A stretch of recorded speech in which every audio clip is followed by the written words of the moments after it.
மகா இரக்கமும் கிருபையும் நிறைந்த ஆண்டவரே, இந்த மனமகிழ்ச்சியின் கால வேலைக்காகவும் நன்றியோடு துதிக்கிறோம், ஸ்தோத்திரிக்கிறோம் சுவாமி. ஆண்டவரே, நீர் செய்த எல்லா உபகாரங்களுக்காகவும் நன்றி செலுத்தும்படியாக இந்த இடத்துல வந்திருக்கிறோம். இந்த சாட்சியின் வாரத்தை நீர் எங்களுக்கு ஆசீர்வதித்து தாரும் சுவாமி. எத்தனையோ பேர்கள் தங்கள் சாட்சிகளை சொல்லும்படியாய் கர்த்தாவை கடந்து வந்திருக்கிறார்கள். ஒவ்வொன்றையும் நீர் கனப்படுத்தும்படியாய் அதன் மூலமாக அநேகருடைய உள்ளங்கள் கர்த்தாவை எழுப்புதல் அடையும்படியாக நீர் கிருபை செய்யும்படியாக நம்மிடத்திலே கெஞ்சுகிறோம். நாங்கள் கடந்து வந்த பாதைகளை நினைத்து பார்க்கிறோம் சுவாமி. கண்ணீரோடு நமக்கு நன்றி செலுத்துகிறோம். ஒரு கழுகு தன் குஞ்சுகளை செட்டைகளின் மேல் சுமந்து வந்தது போல எங்களை நீ சுமந்து வந்திரே நமக்கு ஸ்தோத்திரம். எல்லா விதமான தீயையும் தண்ணீரை கடக்கும் போதெல்லாம் நம்முடைய சமூகம் எங்களோடு இருந்ததற்காக ஸ்தோத்திரம். எல்லா விதமான விக்கினங்களுக்கு நாச மோசங்களுக்கு எங்களை நீர் விலக்கி காத்திருக்காக நன்றியோடு துதிக்கிறோம். துவக்கத்தை பார்க்கல முடிவே பாக்கியம் என்று நாங்கள் வாசிக்கிறோமே. இந்த ஆண்டை நாங்கள் முடிக்கப் போகிறோம் சுவாமி. ஆண்டவரே, இந்த ஆண்டை எங்களுக்கு ஆசீர்வாதமாய் கொடுத்தது போல வரப்போகிற வருடத்தையும் எங்களுக்கு ஆசீர்வதித்து தாரும். நீர் செய்த எல்லா உபகாரங்களுக்கும் நாங்கள் நன்றி செலுத்துகிறோம். இந்த நாளிலே பாடப்போகிற பாடல்கள், ஏறெடுக்கிற துதி ஸ்தோத்திரங்கள், கேட்கப் போகிற செய்திகள் எல்லாம் உடைய சமூகத்து பிரதியாயும் ஆசீர்வாதமாயும் இருக்க நீர் கிருபை செய்ய வேண்டும் என்று ஆண்டவரும் அருமை ரட்சகருமாகிய இயேசு கிறிஸ்துவின் மூலமாக வேண்டிக் கொள்கிறோம் நல்ல பிதாவே, ஆமென். ஹல்லேலூயா, ஹல்லேலூயா. வசனம் விதமாய் சொல்லுகிறது, கர்த்தர் எனக்கு செய்த எல்லா உபகாரங்களுக்காக அவருக்கு எண்ணத்தை செலுத்துவேன். ரட்சிப்பின் பாத்திரத்தை எடுத்துக்கொண்டு கர்த்தருடைய நாமத்தை தொழுது கொள்வேன் என்று சொல்லி. ஹல்லேலூயா. எத்தனை பேர் விசுவாசிக்கிறீங்க? கர்த்தர் இந்த ஆண்டில் எத்தனையோ நன்மைகளை கர்த்தர் நம்மளுடைய வாழ்க்கையில் செய்திருக்கிறார். முதலாவது பாடலாக நன்றியால் பாடிடுவோம், நன்றியால் பாடிடுவோம், நல்லவர் இயேசு நல்கிய எல்லா நன்மைகளை நினைத்தே. எத்தனையோ நன்மைகளை கர்த்தர் இந்த ஆண்டில் செய்திருக்கிறார். ஹல்லேலூயா. எல்லாருக்கும் தெரிந்த ஒரு பாடல், நம் யாவரும் விசுவாசத்தோடு கூட கரங்களை தட்டி பாடுவோம்.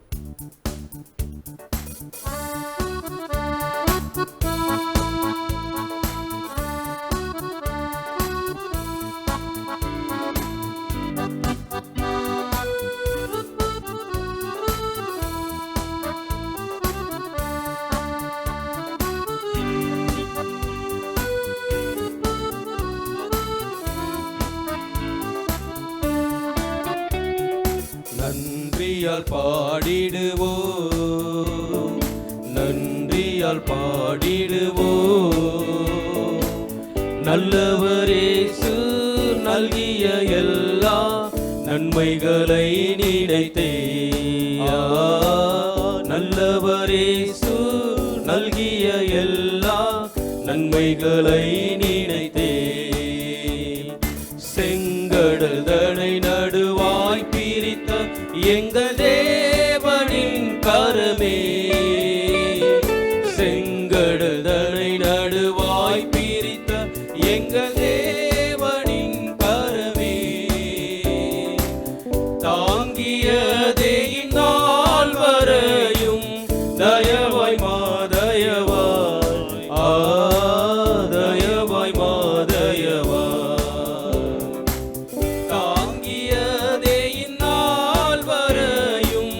தயவாய் மாதயவாய், தயவாய் மாதயவாய்.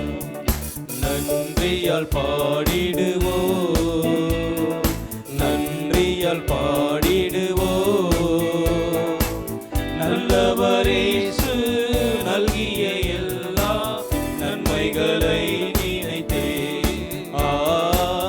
நல்லவர் இயேசு நல்கிய எல்லா நன்மைகளை நினைத்தே.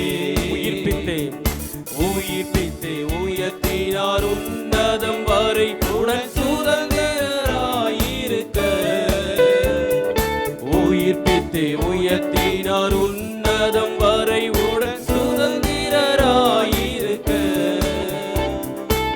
கிருபையின் மகதானமது வரும் காலங்களில் விளங்க,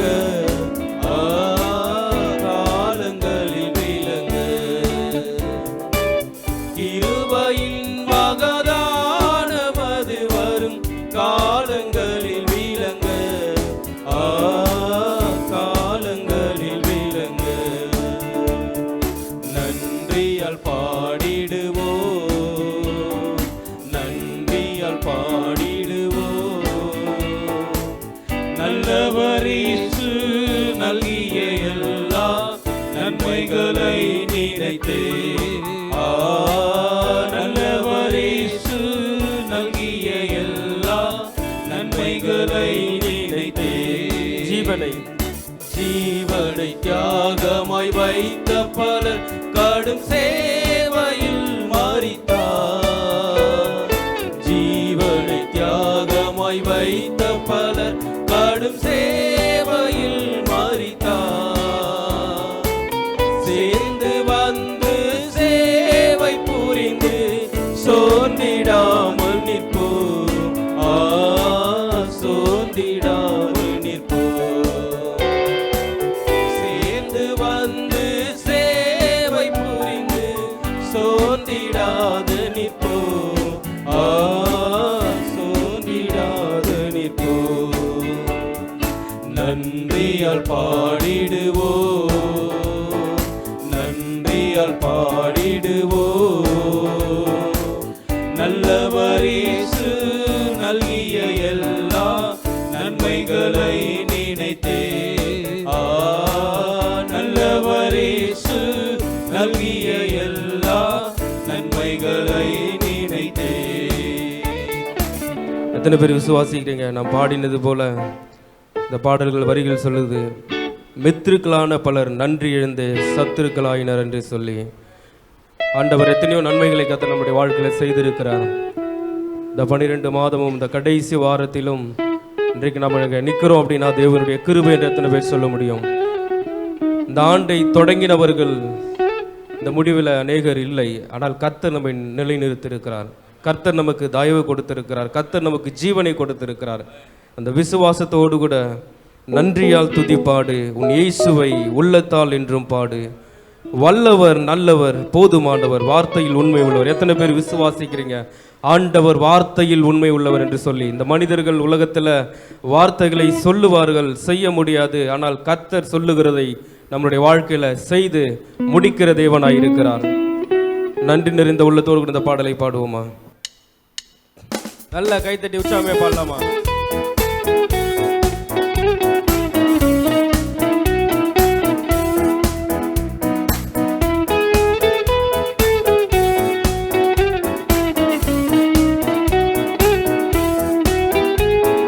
நன்றியால் துதி பாடு, உன் இயேசுவை உள்ளத்தால் என்றும் பாடு. நன்றியால் துதி பாடு, உன் இயேசுவை உள்ளத்தால் என்றும் பாடு. வல்லவர், வல்லவர், நல்லவர், போதுமானவர், வார்த்தையில் உண்மை உள்ளவர். ஒரு விசுவாசத்தோடு கூட கையாளி பாடுவோமா? நல்லவர், போதுமானவர், வார்த்தையில் உண்மை உள்ளவர். நன்றியால் துதி பாடு, உன் இயேசுவை உள்ளத்தால் என்றும் பாடு. நன்றியால், நன்றியால் துதி பாடு, உன் இயேசுவை உள்ளத்தால் என்றும் பாடு. எரிகோ மதிலும், எரிகோ மதிலும் முன்னே வந்தாலும் இயேசு வந்தன் முன்னே செல்கிறார். விசுவாசத்தோடு கூட பாடுவோமா? ஆண்டவர் இந்த ஆண்டு முழுவதும் முன்னே சென்று நடத்தினார். இயேசு வந்தன் முன்னே செல்கிறார். கலங்கிடாதே, கலங்கிடாதே, திகழ்ந்திடாதே, துதியினால் இடிந்து விடும். கலங்கிடாதே, திகழ்ந்திடாதே, துதியினால் இடிந்து விடும். நன்றியால், நன்றியால் துதி பாடு, உன் இயேசுவை உள்ளத்தால் என்றும் பாடு.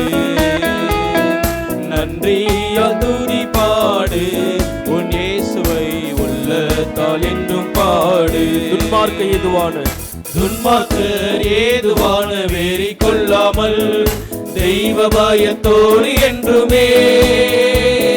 துன்மார்க்கர் ஏதுவான வெறி கொள்ளாமல் தெய்வ பயத்தோடு என்றுமே. ஆவியினால் என்றும் நிறைந்தே சங்கீத கீர்த்தனம் பாடு. ஆவியினால் நல்ல கையை தட்டி பாடுவோமா? நன்றியால் துதி பாடு, உற்சாகத்தோடு உள்ளத்தால் என்றும் பாடு. நன்றியால் துதி பாடு, உன் இயேசுவை உள்ளத்தால் என்றும் பாடு. சரீரம் ஆத்துமா, சரீரம் ஆத்துமா ஆவியினாலும் சோர்ந்து போகும் வேளையெல்லாம், சரீரம் ஆத்துமா ஆவியினாலும் சோர்ந்து போகும் வேளையெல்லாம், துதி சத்தத்தால் உள்ளம் நிறைந்தால் தூயரின் பலன் கிடைக்கும். துதி சத்தத்தால் உள்ளம் நிறைந்தால் தூயரின் பலன் கிடைக்கும். நன்றியால் துதி பாடு, உன் இயேசுவை உள்ளத்தால் என்றும் பாடு.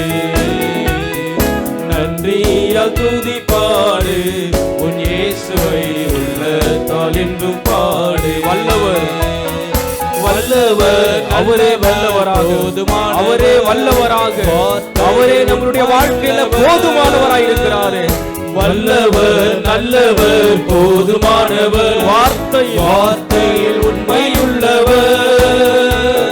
நன்றியால் துதி பாடு, உன் இயேசுவை உள்ளத்தால் என்றும் பாடு. நன்றியால் துதி பாடு, இயேசுவை உள்ளத்தால் என்றும் பாடு. ஹல்லேலூயா. சரீரம் ஆத்துமா ஆவியினாலும் சொந்து போகும் வேலையெல்லாம் துதி சத்தத்தால் உள்ளம் நிறைந்தால் தூயரின் பலன் கிடைக்கணும். துதிக்கிற பொழுது கர்த்தர் நம்முடைய பலனெல்லாம் நம்ம நிரப்புகிற தேவனா இருக்கிறார்.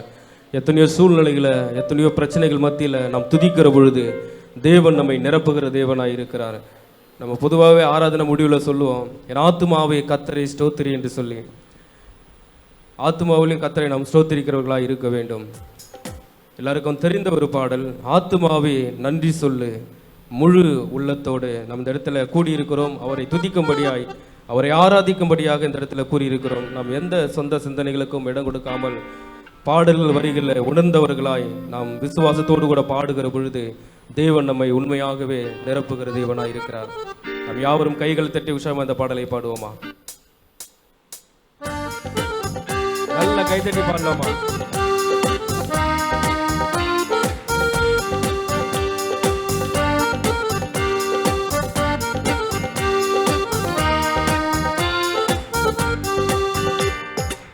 ஆத்துமாவே நன்றி சொல்லு முழு உள்ளத்தோடே. என் ஆத்துமாவே நன்றி சொல்லு முழு உள்ளத்தோடே. கர்த்தர் செய்த நன்மைகளை ஒரு நாளும் மறவாதே. என் கர்த்தர் செய்த நன்மைகளை ஒரு நாளும் மறவாதே. ஆத்துமாவே ஆத்துமாவே நன்றி சொல்லு முழு உள்ளத்தோடே. ஆத்துமாவே என் ஆத்துமாவே நன்றி சொல்லு முழு உள்ளத்தோடே. குற்றங்களை மன்னித்தாரே, நோய்களை நீக்கினாரே. குற்றங்களை மன்னித்தாரே, நோய்களை நீக்கினாரே. படுகுழியில் நின்று மீட்டாரே, ஜீவனை மீட்டாரே. படுகுழியில் நின்று மீட்டாரே, ஜீவனை மீட்டாரே. கர்த்தர் செய்த நன்மைகளை ஒரு நாளும் மறவாதே.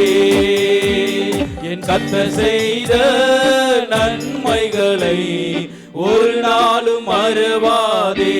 ஆத்துமாவே ஆத்துமாவே நன்றி சொல்லு முழு உள்ளத்தோடே. நல்ல கையை தட்டி பாடுவோமா? என் ஆத்துமாவே நன்றி சொல்லு முழு உள்ளத்தோடே. கிருபை இரக்கங்களால் கிருபை இரக்கங்களால் மணிமுடி சூட்டுகின்றார். கிருபை இரக்கங்களால்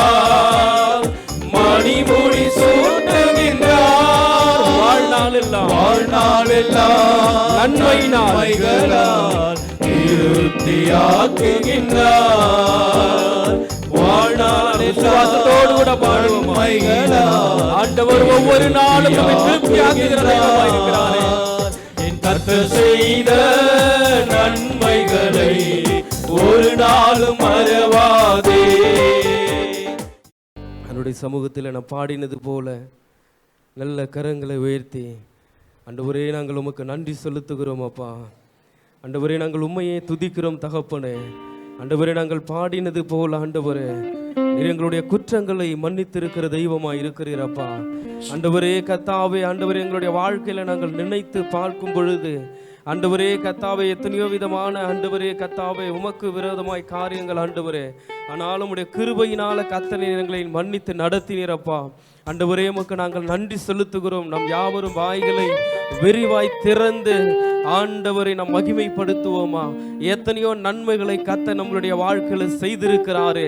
இன்றைக்கு நாம் ஜீவனோடு கூட இருக்கிறது தேவனுடைய கிருபை என்று எத்தனை பேர் சொல்ல முடியும்?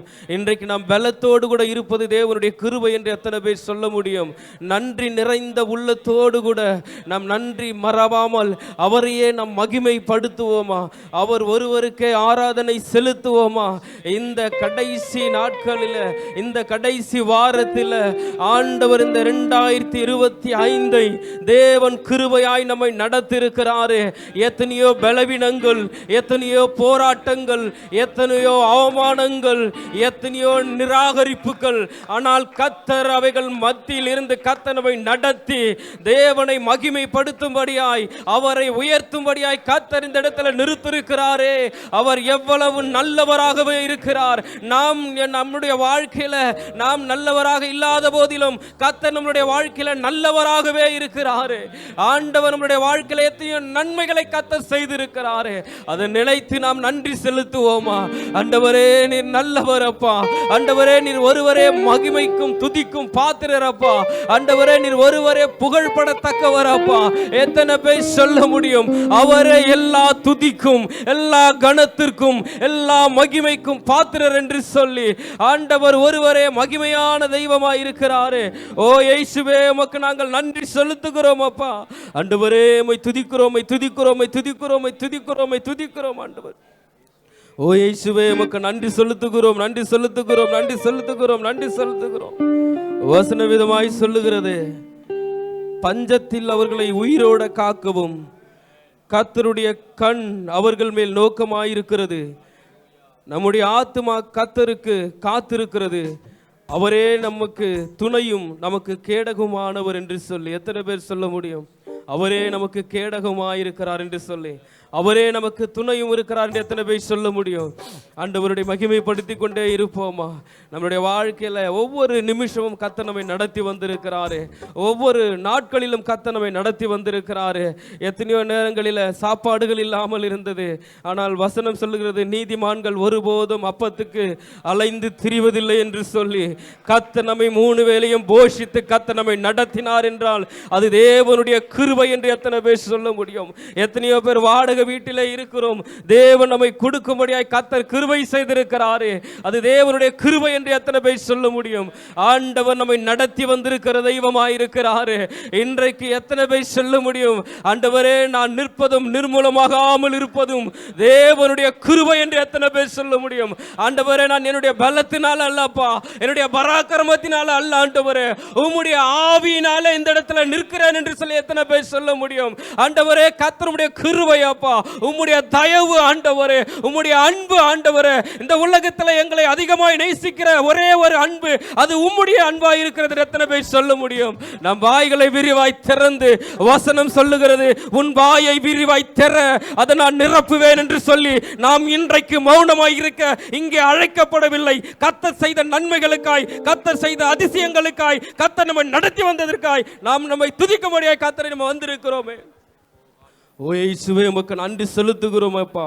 ஆண்டவரே உம்மை துதிக்கிறோம், உம்மை துதிக்கிறோம், உம்மை துதிக்கிறோம், உம்மை துதிக்கிறோம், உம்மை துதிக்கிறோம். இயேசுவே உமக்கு நன்றி செலுத்துகிறோம், நன்றி செலுத்துகிறோம். எத்தனை பேர் சொல்ல முடியும்? நடந்து வந்த பாதைகள் இந்த 12 மாதமும், ஒருவேளை நம்ம நினைக்கலாம் அந்த 12 மாதம் மட்டும் என்று சொல்லி, ஒவ்வொருவருக்கும் ஒவ்வொரு வயதாகிறது. நம் தாயின் கருவிலே உருவாக்குவதற்கு முன்பதாகவே கர்த்தர் நம்மை அறிந்திருக்கிற தெய்வமாயிருக்கிறார். கர்த்தர் இம்மட்டிலுமாய் கர்த்தர் நம்மை நடத்தி வந்திருக்கிற தெய்வமாயிருக்கிறார். எத்தனையோ பிரச்சனைகள் நம்மளால் நடக்க முடியாமல் இருந்தது. ஆனால் கர்த்தர் நம்மை கிருபையாய் தாங்கி நடத்தி வந்திருக்கிற தெய்வமாயிருக்கிறார். நம் விசுவாசத்தோடு கூட ஆண்டவரே, நான் நடந்து வந்த பாதைகள் கரடு மேடுகள், நான் கடந்து வந்த பாதைகள் முட்கள் வேலிகள், ஒரு அர்ப்பணிப்போடு கூட இந்த பாடலை பாடி தேவனை மகிமைப்படுத்துவோமா? விசுவாசத்தோடு கூட நாம் கரங்களை உயர்த்தி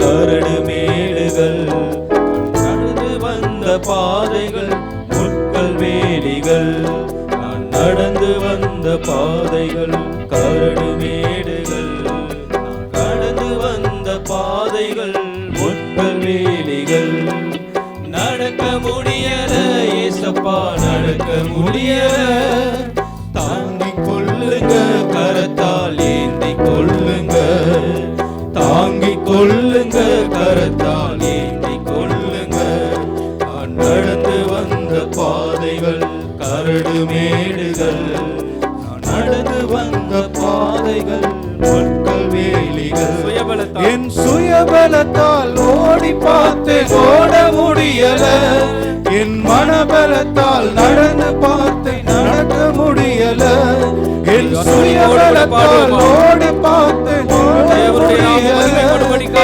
மனபலத்தால் நடந்து பார்த்தேன் நடக்க முடியல, என் தோள் பலத்தால் சுமந்து பார்த்து சுமக்க முடியல, என் கால் பலத்தால் கடந்து பார்த்து கடக்க முடியல, என் தோள் பலத்தால் சுமந்து பார்த்து சுமக்க முடியல, என் கால் பலத்தால் கடந்து பார்த்து கடக்க முடியல, நடக்க முடியல ஏசப்பா, நடக்க முடியல, பாடுவோமா? நடக்க முடியல ஏசப்பா, நடக்க முடியல, பாடுவோமா?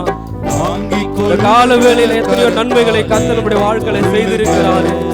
தாங்கிக் கொள்ளுங்க கரத்தால் ஏந்தி கொள்ளுங்க, நான் நடந்து வந்த பாதைகள் கரடு மேடுகள், நான் நடந்து வந்த பாதைகள் முட்கள் வேலிகள், நான் நடந்து வந்த பாதைகள் கரடு மேடுகள், நான் நடந்து வந்த பாதைகள் என் நாள் பலத்தால் என் நாள் பலத்தால் ஆள பார்த்தேன் ஆள முடியல, விசுவாசத்தோடு கூட பாடுவோமா?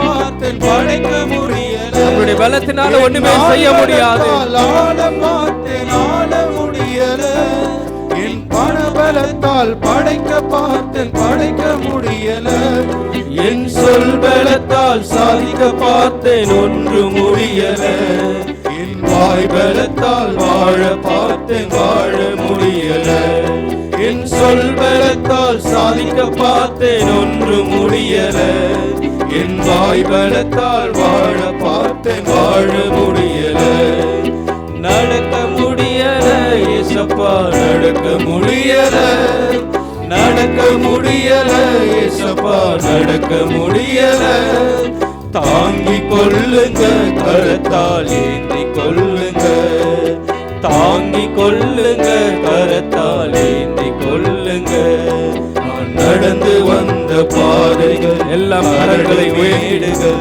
ஆண்டவரே நடந்து வந்த பாதையில எத்தனையோ கர்த்தாவே பிரச்சனைகள் அப்பா, எத்தனையோ போராட்டங்கள் ஆண்டவரே, ஆனால் உம்முடைய கிருபை எங்களை தாங்கினது, உம்முடைய அன்பு எங்களை தேற்றினது, பாதைகள் முட்கள் வேலிகள், நடக்க முடியல ஏசப்பா, நடக்க முடியல, நடக்க முடியல ஏசப்பா, நடக்க முடியல, தாங்கிக் கொள்ளுங்க கரத்தால் ஏந்தி கொள்ளுங்க, தாங்கிக் கொள்ளுங்க கரத்தால் ஏந்தி கொள்ளுங்க, தாங்கிக் கொள்ளுங்க கரத்தால் ஏந்தி கொள்ளுங்க, தாங்கிக் கொள்ளுங்க கரத்தால்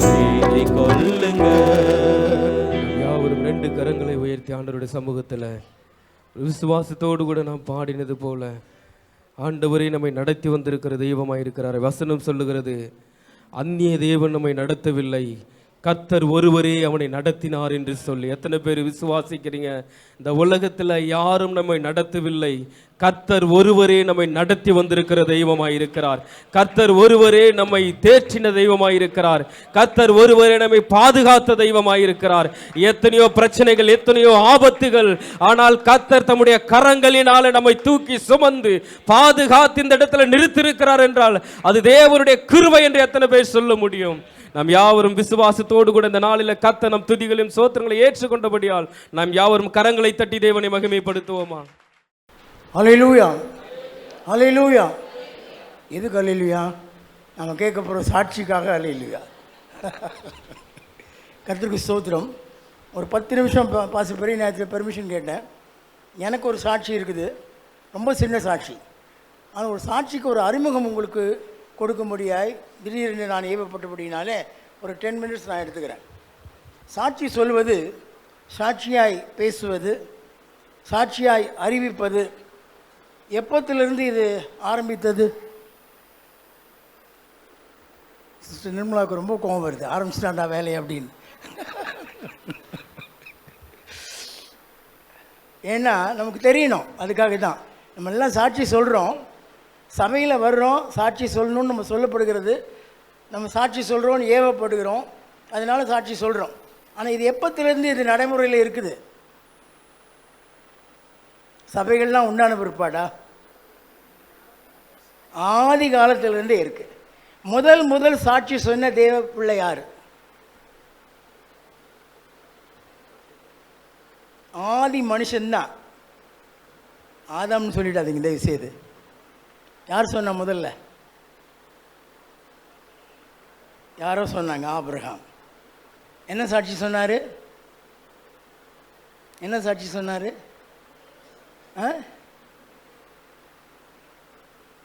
நீ என்னை ஐஸ்வர்யவான் ஆக்கினாய் என்று சொல்கிறதுக்கு நான் இடம் கொடுக்க மாட்டேன். ஏன்னா என்னை ஐஸ்வர்யவன் ஆக்குவது, என்னை பெரியவன் ஆக்குவது, எனக்கு எல்லாவற்றுக்கும் எல்லாம் சர்வத்துக்கும் சர்வமானவர், சர்வ வல்லமையுள்ள என்னுடைய தேவன். அப்போ என் தேவனை நோக்கி தான் என்ன பண்ணுறேன், கையெடுக்கிறேன்றது தான் அவருடைய முதல் சாட்சி. ஹல்லேலூயா. ஆகவே இப்படி எல்லாவற்றையும் சாட்சி, அது ஒரு விசுவாசத்தினுடைய சாட்சி. அதனுடைய மேன்மை, ஆபிரகாமுடைய சாட்சியினுடைய மேன்மை என்னன்னு பார்த்தீங்கன்னா, ஒரு பூரண விசுவாசத்தினுடைய சாட்சி என்பதை நாம் அறிந்திருக்கிறோம். ஆண்டவர் அவனை முற்றிலுமாய் பூரணமாய் ஆசீர்வதிக்கும் முன்பதாகவே கொடுக்கப்பட்ட ஒரு சாட்சி. மனுஷர் மேல் நம்பிக்கை வைக்காமல் தேவன் மேல் மாத்திரமே நம்பிக்கை வைக்கிறேன் என்று அறிக்கையிட்ட ஒரு சாட்சி. தேவன் ஒருவரை மட்டுமே முழுவதுமாய் சார்ந்திருப்பேன் என்று சொன்ன ஒரு சாட்சி. அருமையான தேவ பிள்ளைகளே, மொத்தத்தில் ஒரு அருமையான சாட்சி. யோசேப்பு ரொம்ப அருமையாக ஒரு சாட்சி சொன்னார். அவர் சாட்சி சொன்ன மாதிரி நம்ம அதை எடுத்துருக்க மாட்டோம். என்ன சாட்சி? தன்னுடைய சகோதரர்களை பார்க்கும்போது, நீங்கள் என்னை விற்று போட்டீங்கன்னு என்ன பண்ணாதீங்க, கவலைப்படாதீங்க, நீங்கள் பண்ணது என்னது, தப்பு, தீமை. ஆனால் தேவன் அதை என்ன பண்ணினார், நன்மையாய் மாற்றினார். தேவன் தம்முடைய வித்தை காப்பதற்கு என்னை பிரயோஜனப்படுத்தினார். தேவன் தம்முடைய திட்டத்தை அதன் மூலமாய் வெளிப்படுத்தினார். அவங்க குற்றத்தை உணர்த்தக்கூடிய ஒரு சாட்சி அது. எதிர்கால திட்டத்தை அறிவித்த ஒரு சாட்சி அது. தேவன் கூடவே இருக்கிறார், அவர் இருப்பார், முற்றும் முடிய இருப்பார் என்பதை அறிவித்த ஒரு சாட்சி. காலேபின் சாட்சி, அதான் என் சாட்சியும். காலேப் சொல்கிறாரு, அன்னைக்கு எனக்கு 40 வயசு, இன்னைக்கு எனக்கு எத்தனை வயசு, 84 வயசு. அன்றைக்கு இருந்த பலன் இன்றைக்கும் எனக்கு இருக்கிறது. ஆகவே எனக்கு என்னத்தை கொடுங்கயா, மலை நாட்டை கொடு அப்படின்னு கேட்குறார்.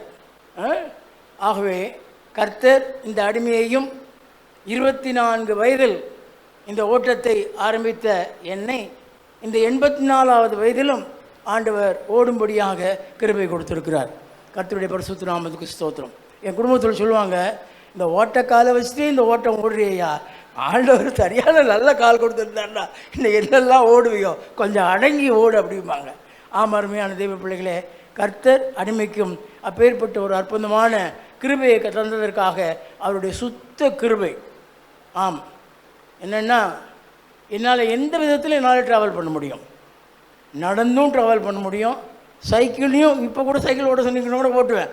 ஆனால் சைக்கிள் இப்போ ஓட்டலை நான், அவ்வளோதான். ஆனால் ஓட்ட சைக்கிள் கொடுத்தீங்கன்னா ஓட்ட முடியும் என்னால். ஆகவே எப்படி வேணாலுமா என்னால் பிரயாணம் பண்ண முடியும்.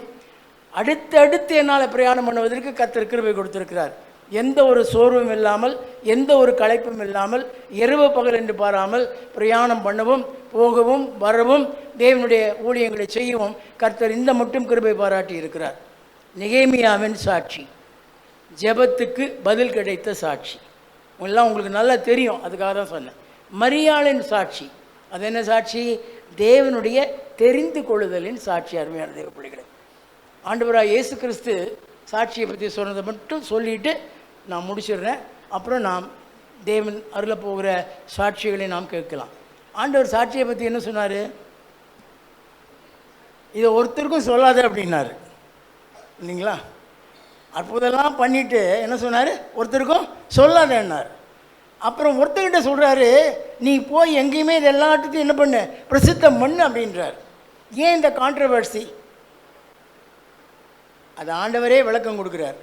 தம்மை பிரசித்தம் பண்ணாதபடிக்கு ஒரு இடத்துல நிறைய அற்புதம் செய்கிறார் ஆண்டவர். செஞ்சுட்டு நான் வசனத்தெல்லாம் சொன்னால் ரொம்ப லேட் ஆகும். நீங்கள் பைபிள் சுவிசேஷத்தில் தான் எல்லாமே இருக்குது, உங்களுக்கு தெரியும். வீட்டில் வேணால் போய் நீங்கள் படித்து பாருங்கள். அவங்களுக்கு சொல்கிறாரு, ஸ்ட்ரிக்டாக கட்டளை கொடுக்குறாரு. எல்லாம் நிறைய அற்புதங்களை செஞ்சுட்டு அவர் சொல்கிறாரு, நீ என்ன பண்ண, யாருக்கும் என்ன பண்ணு சொல்லாத, போய் சொல்லுன்னு சொல்லிட்டு தம்மை பிரசித்தம் பண்ணாதபடிக்கு அவர்களுக்கு என்ன பண்ணார்? கட்டளையிட்டார். ஆகவே சாட்சியில் ரொம்ப முக்கியமாக நீங்கள் கவனிக்க வேண்டிய அதுதான். எந்த மனுஷனையும், எந்த மனுஷையையும், எந்த தேவனுடைய ஊழியனையும், எந்த தேவனுடைய தாசனையும் நாம் என்ன செய்யக்கூடாதுங்க? பிரசித்தம் பண்ணக்கூடாது. எல்லாருமே தேவனுடைய பிள்ளைகள், தேவனுடைய மனுஷர்கள், தேவனுடைய ஊழியக்காரர்கள், தேவனுடைய தாசர்கள் அனைவரும் தேவனுக்கு அடிமைகள், தேவனால் உபயோகப்படுத்தப்படுகிறவர்கள். ஆனால் செய்வது யார்? ஆண்டவர் தான், நம்ம எல்லாருக்கும் தெரியும். ஆனால் அறிந்தும் அறியாமலும் சில வேளைக்கு யாருக்கு மகிமையை கொடுத்துட்றோம்? மனுஷனுக்கு மகிமையை கொடுத்துட்றோம். அதை ஒரு நாளும் செய்யாதபடிக்கு நாம் ஜாக்கிரதையாக இருக்க வேண்டும். அதான் ரொம்ப தெளிவாக சொன்னார், தம்மை பிரசித்தம் பண்ணாதபடிக்கு கட்டளையிட்டார்னா அதுக்கு அர்த்தம்தான். என்ன பிரசித்தம் பண்ணாத? அதை செய்த தேவனை மகிமைப்படுத்துன்னு ரொம்ப கிளியராக சொல்லியிருக்கு. வீட்டில் போய் படித்து பாருங்கள். கர்த்தர் நம்முடைய சாட்சிகளை ஆசீர்வதிப்பாராக. ஆமென். நம்ம சாட்சி சொல்ல கூடி வந்திருக்கிறோம். இந்த வருஷத்தின் வாக்குத்தத்தை என்னங்க? பாடலே சொல்லிட்டார், நன்றியால் துதி பாடும்போது என்ன வார்த்தையில், நன்றியால் துதி பாடல வார்த்தையில் என்ன செய்வர்? உண்மையுள்ளவர். நம்ம ஆண்டவர் ஆராதிக்கிற தேவன் இந்த நிமிஷம் வரைக்கும் உண்மையுள்ளவராக இருந்தார். ஆமென் சொல்லுவோமா? ஆண்டவர் நடத்தினார். ஆமென் சொல்லுவோமா? சில நேரங்களில் ஆண்டவரை நம்ம பார்க்க முடியல. கர்த்தர் பல மனிதர்கள் உருவத்தில் வந்தார். பலவீனமாக இருக்கும்போது டாக்டர் உருவத்தில் வந்தார். வியாதியாக இருக்கும்போது, சுகவீனமாக இருக்கும்போது ஜனங்கள் வந்து ஜெபிக்க வந்தாங்க, உதவி செய்ய வந்தாங்க. இப்படி பல நிலைகளில் கர்த்தரை இந்த ஆண்டில் பார்க்க ஆண்டவர் உதவி செய்தார். ஹல்லேலூயா சொல்லுவோமா? சில நேரத்தில் வந்து ஒன்றுமே இல்லாமல் இருப்போம், யாரோ வந்து என்ன செய்வாங்க, அந்த இடத்துல கர்த்தரை நான் பார்க்குறேன். ஆமென் சொல்லுவோமா? ஹல்லேலூயா சொல்லுவோமா? சில நேரங்களில் ஆண்டவர் தன்னை வெளிப்படுத்தும் போது பல மனிதர்கள் உருவத்தில் பல நிலைகளில் வந்து நம்ம என்ன செய்கிறார்? நான் கூட தான் இருக்கிறேன், தைரியமாயிருன்னு சொல்லி பலப்படுத்துகிறார். வசனங்கள் வழியாகவும் பேசுகிறார். சில மனிதர்கள் மூலமாகவும், கர்த்தர் ஒரு ஆசிரியர் மூலமாக கல்வியை தருகிறார், ஒரு எஜமான் மூலமாக ஒரு பணியை தருகிறார். எங்கே போனாலும் ஒரு நபர் மூலமாக வந்து நம்முடைய காரியங்கள் எல்லாம் சிக்கலெல்லாம் மாற்றி நம்முடைய நம்பிக்கை வீண் போகாதபடி ஒரு முடிவை உண்டாக்கினார். கைகளை உயர்த்தி ஆமென் ஹல்லேலூயா சொல்லுவோமா? கர்த்தர் ஏதை செய்தார். ஹல்லேலூயா சொல்லுவோமா? ஆகவே அந்த நல்ல சாட்சிகளை ஏன் சாட்சி சொல்கிறேன்? இன்னொரு நிலை சொல்கிறேன், இயேசு என் கூட இருந்தார்னு சொல்கிறோம். இன்னொரு நிலையில் சொல்கிறேன், என் ஜெபத்தை கர்த்தர் என்ன செய்தார்? கேட்டாருன்னு சொல்கிறோம். அதனால் சாட்சி சொல்ல வருகிற சகோதரர்கள், நீங்கள் முன்பாக வந்து ஐயா சொன்னது போல் கர்த்தரை மகிமைப்படுத்தும்படி என்ன செய்யுங்கள்? சாட்சி சொல்லுங்கள். பவுல் சொல்கிறார், என் பலவீனங்களை குறித்து தான் என்ன செய்வேன்? மேன்மை பாராட்டுவேன். ஏன்னா என் பலவீனத்தில் அவருடைய பலன் பூர்ணமாக விளங்கிடுச்சு. கர்த்தரையே நான் மேன்மை பாராட்டுவேன்னு சொல்கிறார். நம்ம கர்த்தரையே மேன்மை பாராட்டுகிறவர்களாக என்ன செய்ய வேண்டும்? மாற சாட்சி சொல்ல சிஸ்டர் மரியம் அவர்களை அன்புடன் அழைக்கிறேன். கர்த்தருடைய பரிசுநாமத்துக்கு ஸ்தோத்திரம். கர்த்தர் செய்த எல்லா நன்மைக்காக நன்றி. அக்டோபர் மாதம் எங்கள் வீட்டுக்காருக்கு உடல்நல சரியில்லை. 4ஆந்தேதி நைட்டு முடியாமல் போய் ஞாயிற்றுக்கிழமை ஆராதனைக்கு வர முடியல. அன்றைய நைட்டு ஞாயிற்றுக்கிழமை அன்றைய நைட்டு வந்து உடம்பு முடியாமல் போயிடுச்சு. நடக்கக்கூட முடியல, அவரால் எழுந்துக்க கூட முடியல. மோசன்னு போயிட்டார். நான் துடைக்க போகலன்னா என்கிட்ட கொஞ்சம் கோபமாக இருந்தார். துடைக்க போகலான்னா விடலை. நானும் வரணும் வெளியவே உட்காந்துக்கிட்டோம், விட மாட்டுறாருன்னு. ஸ்மெல்லு தாங்க முடியல. அதுக்கு பிறகு ஒரு 12:15 மணிக்கு அவர் பிக்ஸு வந்துடுச்சு. அந்த டைமில் அவருக்கு என்ன நடக்குதுன்னே தெரியாது. அந்த துணியெல்லாம் மாற்றிட்டு நானும் வரணும், துணியை மாற்றி தொடச்சிட்டு பவுடர்லாம் போட்டு விட்டுட்டு அதுக்கு பிறகு தான் வீட்டு உள்ளவே எங்களால் போக முடிஞ்சுது. மறுபடியும் 1:15 மணிக்கு மறுபடியும்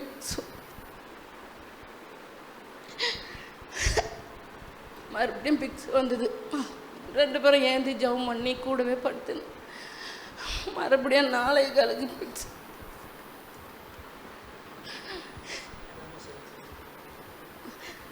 அதுக்கு பிறகு திங்கக்கிழமை காலையிலேருந்து அவரால் நகரவே முடியல. பாத்ரூம் கூட போக முடியும், என்னாலும் தூக்கம். நானும் அருணும் தூக்குறோம், முடியல, வெயிட்டாகிற சப்பா கிட்ட என்னால் முடியல சப்பா, எனக்கும் வயசாவது இல்லை, ஒரு தூக்குற சக்தி எனக்கு இல்லைன்றதுன்னு சொல்லி அழுத புலம்புனேன்.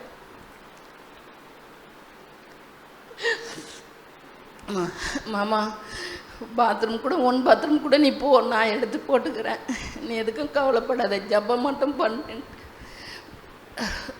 என்ன சொல்லுறதுனே என்னால் முடியல. எனக்கு அந்த அளவுக்கு சோல்டெல்லாம் வலிக்குது. அவரை தூக்கவே எனக்கு பலன் இல்லை. பிள்ளை எவ்வளோ நேரம் என் கூட இருப்பான்.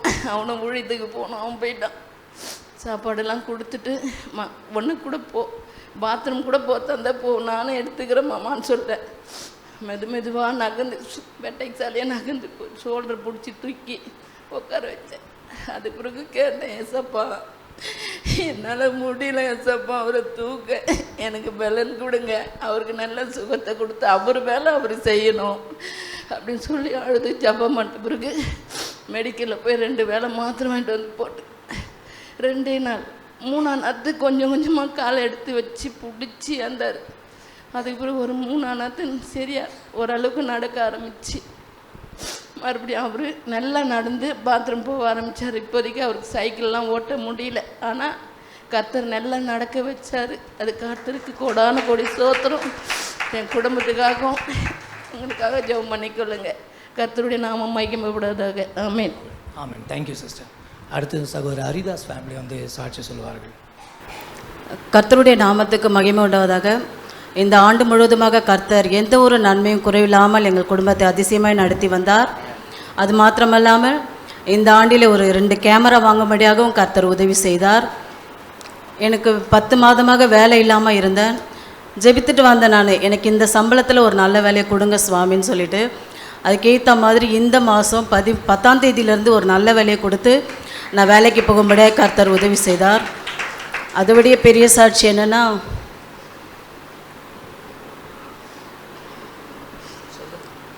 ஒரு 3 வருஷமாக நான் ஒரு பலவீனத்தினால ரொம்ப கஷ்டப்பட்டேன். ஒவ்வொரு நாளும் தூக்கம் இல்லாமல் ரொம்ப அவதிப்பட்டேன். ஜெபம் பண்ணுவேன் பாத்ரூம் போகும்போதெல்லாம், ஏன் சாமி நான் உயிரோடு இருக்கேன், என்னால் முடியல இந்த வேதனை தாங்கிக்க. ஒவ்வொரு நாளும் கண்ணீரோடு தான் நான் படுத்துட்ருப்பேன்.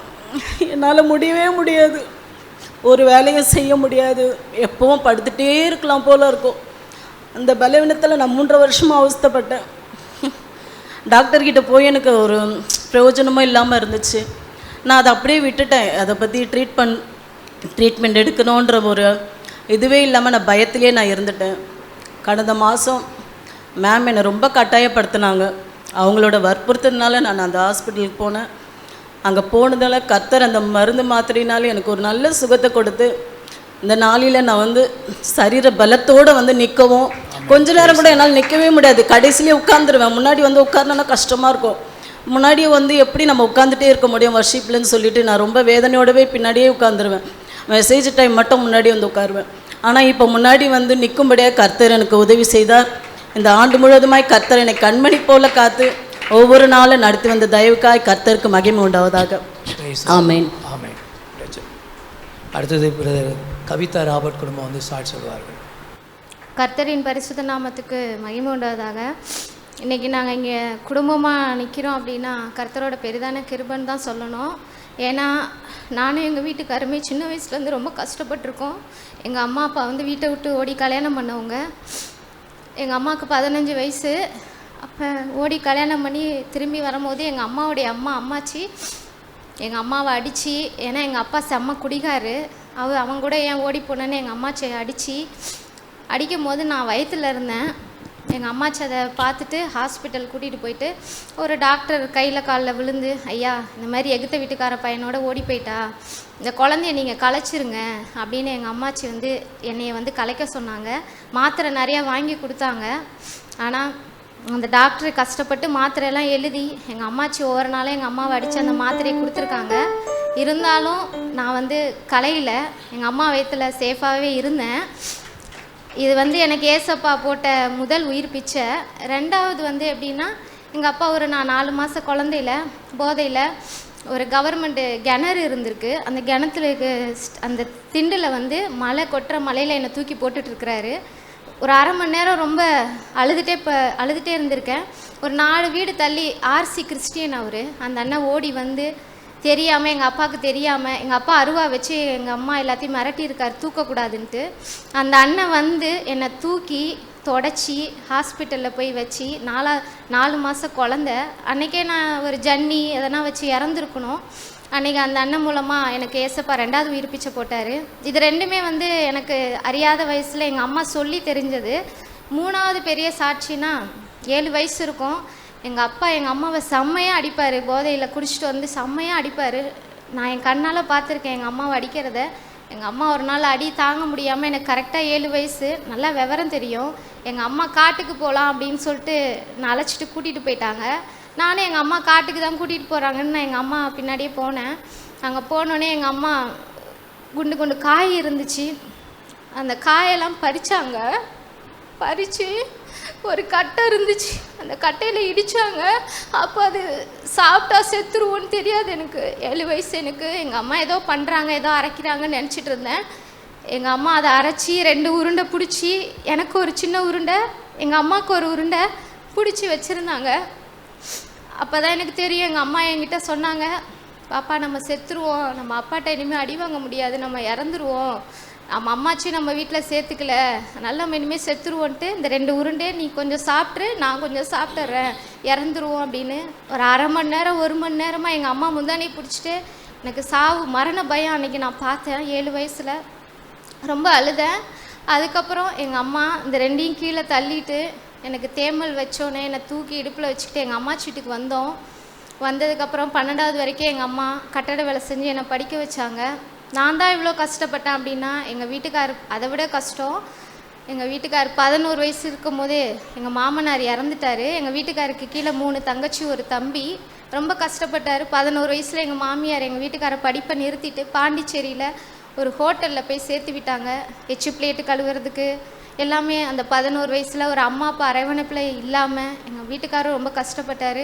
ஒரு 12-13 வயசில் பாம்பே அமுச்சு வச்சுட்டாங்க. பாஷை தெரியாத ஊரில் நிறைய எங்கள் வீட்டுக்காரர் அடி வாங்கியிருக்காராம். சாப்பாட்டுக்கு கஷ்டப்பட்டுருக்கிறாரா எங்கள் வீட்டுக்காரு. சாப்பிட்றதுக்கு எல்லாத்துக்கு முன்னாடி எடுத்து அடிப்பாங்கன்னு சொல்லிட்டு டாய்லெட்லாம் வச்சு எங்கள் வீட்டுக்கார் பண்ணெல்லாம் சாப்பிட்ருக்கேன்னு சேட்டை சொல்லியிருக்கிறாரு. அந்த பாரில் வேலை செய்யும் போது வரவங்கெல்லாம் வாமிட், இந்த வாஷ் பேஷனில் பாத்ரூமில் எல்லாம் வாமிட் பண்ணிடுவாங்களாம். அதெல்லாம் கையை வச்சு கழுவுன்னு சொல்லி எங்கள் வீட்டுக்காரை அடிச்சிருக்காங்களாம். அது மாதிரியெல்லாம் நானே எங்கள் வீட்டுக்காரர் சின்னதுலேருந்து கஷ்டப்பட்டுருக்கோம். திருமணத்து மூலமாக எங்கள் வீட்டுக்காரர் ஏசப்பா ஆசீர்வதிச்சார். கல்யாணம் ஆகி இன்றைக்கி ஒரு டிஃபன் கடை, கிரேஸ் டிஃபன் சென்டர்னால் கந்தஞ்சாவடியில் வந்து எங்களுக்கு ஏசப்பா கொடுத்த தொழிலையும் ஆசீர்வாதம். சாஃப்ட்வேர் கம்பெனிலேருந்து யூடியூப் சேனல் வரைக்கும் எங்களுக்கு தொழிலில் பெரிய ஆசீர்வாதம் இன்றைக்கி. அதுக்காக ஏசப்பாவுக்கு நான் நன்றி சொல்கிறேன். அதே மாதிரி ரொம்ப நாளாக வந்து வீடு இல்லாமல் ரொம்ப கஷ்டப்பட்டோம். 17 வருஷம் ஆச்சு கல்யாணம் ஆகி. ரொம்ப நாள் அழுதுருக்கோம். பாத்ரூமில் நின்று குளிக்கும் போது கையெல்லாம் இடிக்கும். ரொம்ப கஷ்டப்பட்டு அழுது ஜெபம் பண்ணி இருக்கிறேன் நான். ஏசப்பா எங்களுக்கு ஒரு சொந்த இடம் வேணும், சின்னதுலேருந்தே கஷ்டப்பட்டோம் அப்படின்ட்டு. நவம்பர் 2004 ஏசப்பா வந்து ஒரு இடம் வாங்க ஆசீர்வாதம் தந்தார். அதில் வீடு கட்டிகிட்ருக்கோம். அடுத்த மாதம் வீடு பிரதிஷ்டை பண்ண போகிறோம். இப்படியா நானுமே சரி எங்கள் வீட்டுக்காருமே சரி ஒரு குப்பை மாதிரி, சொந்த பந்தங்கள் இல்லாமல் ஒரு அனாதை மாதிரி சின்னதுலேருந்தே வளர்ந்துருக்கோம்.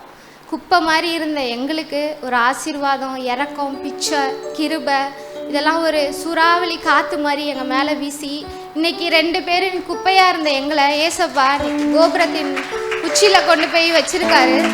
அதுக்காக தான் இன்றைக்கி நாங்கள் ஃபேமிலியாக வந்து ஏசப்பாவுக்கு மனசார கோடான கொடி நன்றி செலுத்த வந்திருக்கோம். வாய்ப்பு கொடுத்த பாஸ்டர் அம்மாவுக்கு நன்றி. கர்த்தருக்கு ஸ்தோத்திரம். இதுதான் ஃபஸ்ட்டு தடவை வந்து மேடையில் ஏறி நான் சாட்சி சொல்கிறேன். நான் எப்படி வந்துன்னு டேனியல் பேதர் நான் வீட்டுக்குள்ளே அவர் வேலைக்கோசம் என்னை கூட வந்தார். அவர் கடை வச்சுருந்தார், வேலைக்கோசம் என்னை கூட வந்தார். அப்போ அவரை அசால்ட்டாக நான் மதிக்கலை. நான் ஒரு நாளும் தேடி வருவார், வீட்டில் வந்து உட்காருவார். அப்போ நான் அவரை கேட்க மாட்டேன். பாப்பா என் கூட வேலைக்கு பாப்பா என் கடைக்கேன்னு சொன்னார். சரி நான் இவர் சும்மா கூப்பிட்றாரே சொல்லிட்டு வீட்டுக்கு வந்து உட்காருவார். சும்மா கூப்பிட்றாரே சொல்லிட்டு சரி நான் போயிட்டு, ஆனால் இப்படி தான் கடவுள் என்னை அழிப்பார்னு எனக்கு தெரியாது. உண்மையாக தெரியாது, எனக்கு தெரியாது.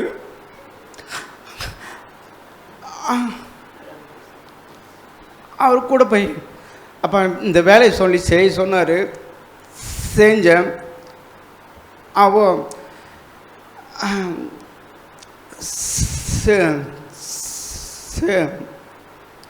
செய்யும்போது அவர் ஒரே ஒரு வார்த்தை சொன்னார், அப்பா நீ சர்ச்சுக்கு வாப்பான்னு சொன்னார்.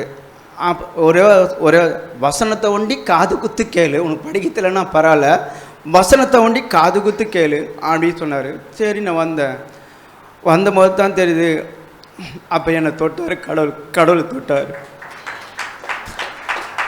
ஐயா ராஜ்குமார் ஐயா மெசேஜ் சொன்னார்.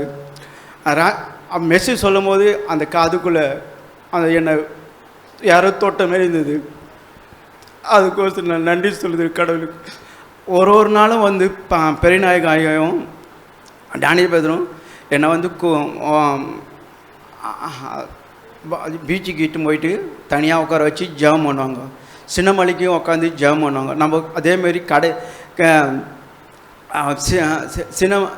சின்னமலை சர்ச்சுக்கு ஒரு நாளைக்கு நான் போயிட்டு இந்த சைடு இந்த காது அப்படியே வெளிக்கும். இந்த செடி யார்கிட்டையும் சொல்ல மாட்டேன், வெளிக்கும், அப்படியே வெளிக்கும். அப்புறம் அந்த போர் போட்டாங்கன்னா, சத்தம் போட்டாங்கன்னா, அந்த சத்தத்தை கேட்டால் என் காதில் பிடிக்காது.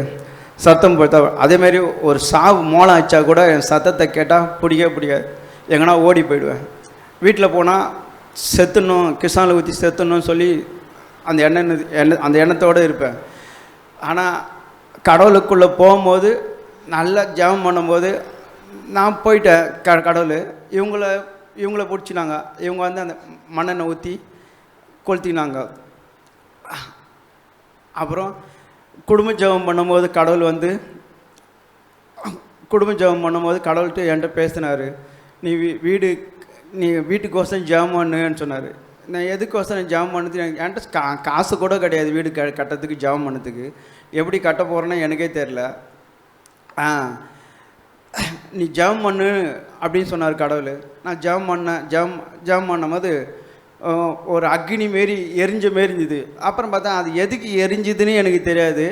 ஆனால் பார்த்தா வீட்டு ஜெபம் பண்ணி முடிச்சுட்டு ஒரு 2 வாரம் 3 வாரம் இருக்கும். ஜெபம் பண்ணி முடிச்சிட்டோன்னே வீட்டு மேலே பத்தினி நைட்டு ஒரு 2 மணி இருக்கும், 1 மணி இருக்கும், பத்தினி எரியுது. அப்புறம் வேலை செய்கிற பையன் வந்து மேலே பார்த்துருந்தார். அவர் வந்து வீட்டை கல் தட்டினார். வீடு மேலே எரியுது, நான் என்ன எரியுது, எதுக்கு எரியுதுன்னு தெரில, திடீர்னு எரியுதுன்னு சொன்னார். நான் பார்த்தேன், யாருக்கு கூப்பிடுதுன்னு தெரில. பைபிள் மட்டும் தலைமாட்டில் வச்சுருப்பேன்.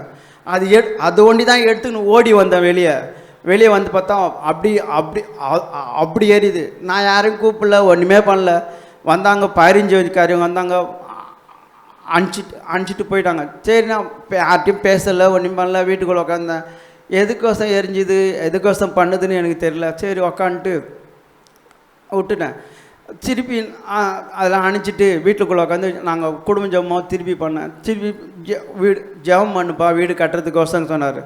சரி ஜெபம் பண்ணேன். ஆண்டவரே நீ சொல்லிவிட்டு நாங்கள் கட்டுறோம் சரின்னு சொல்லிட்டு ஜெபம் பண்ணி முடிச்சுட்டு வாத்து தத்துவம் வந்தது. மோசஸ் ஐயா 1ஆம் தேதி புது வருஷம் 6ஆவது தினத்தில் பாலையான ஜனத்தை நீ அது எனக்கு தொலைத்தெரில வசனத்தை படிக்க தெரியாது. பாலையான ஜனத்தை நீ கட்டுவான்னு சொல்லி வசனம் வந்தது.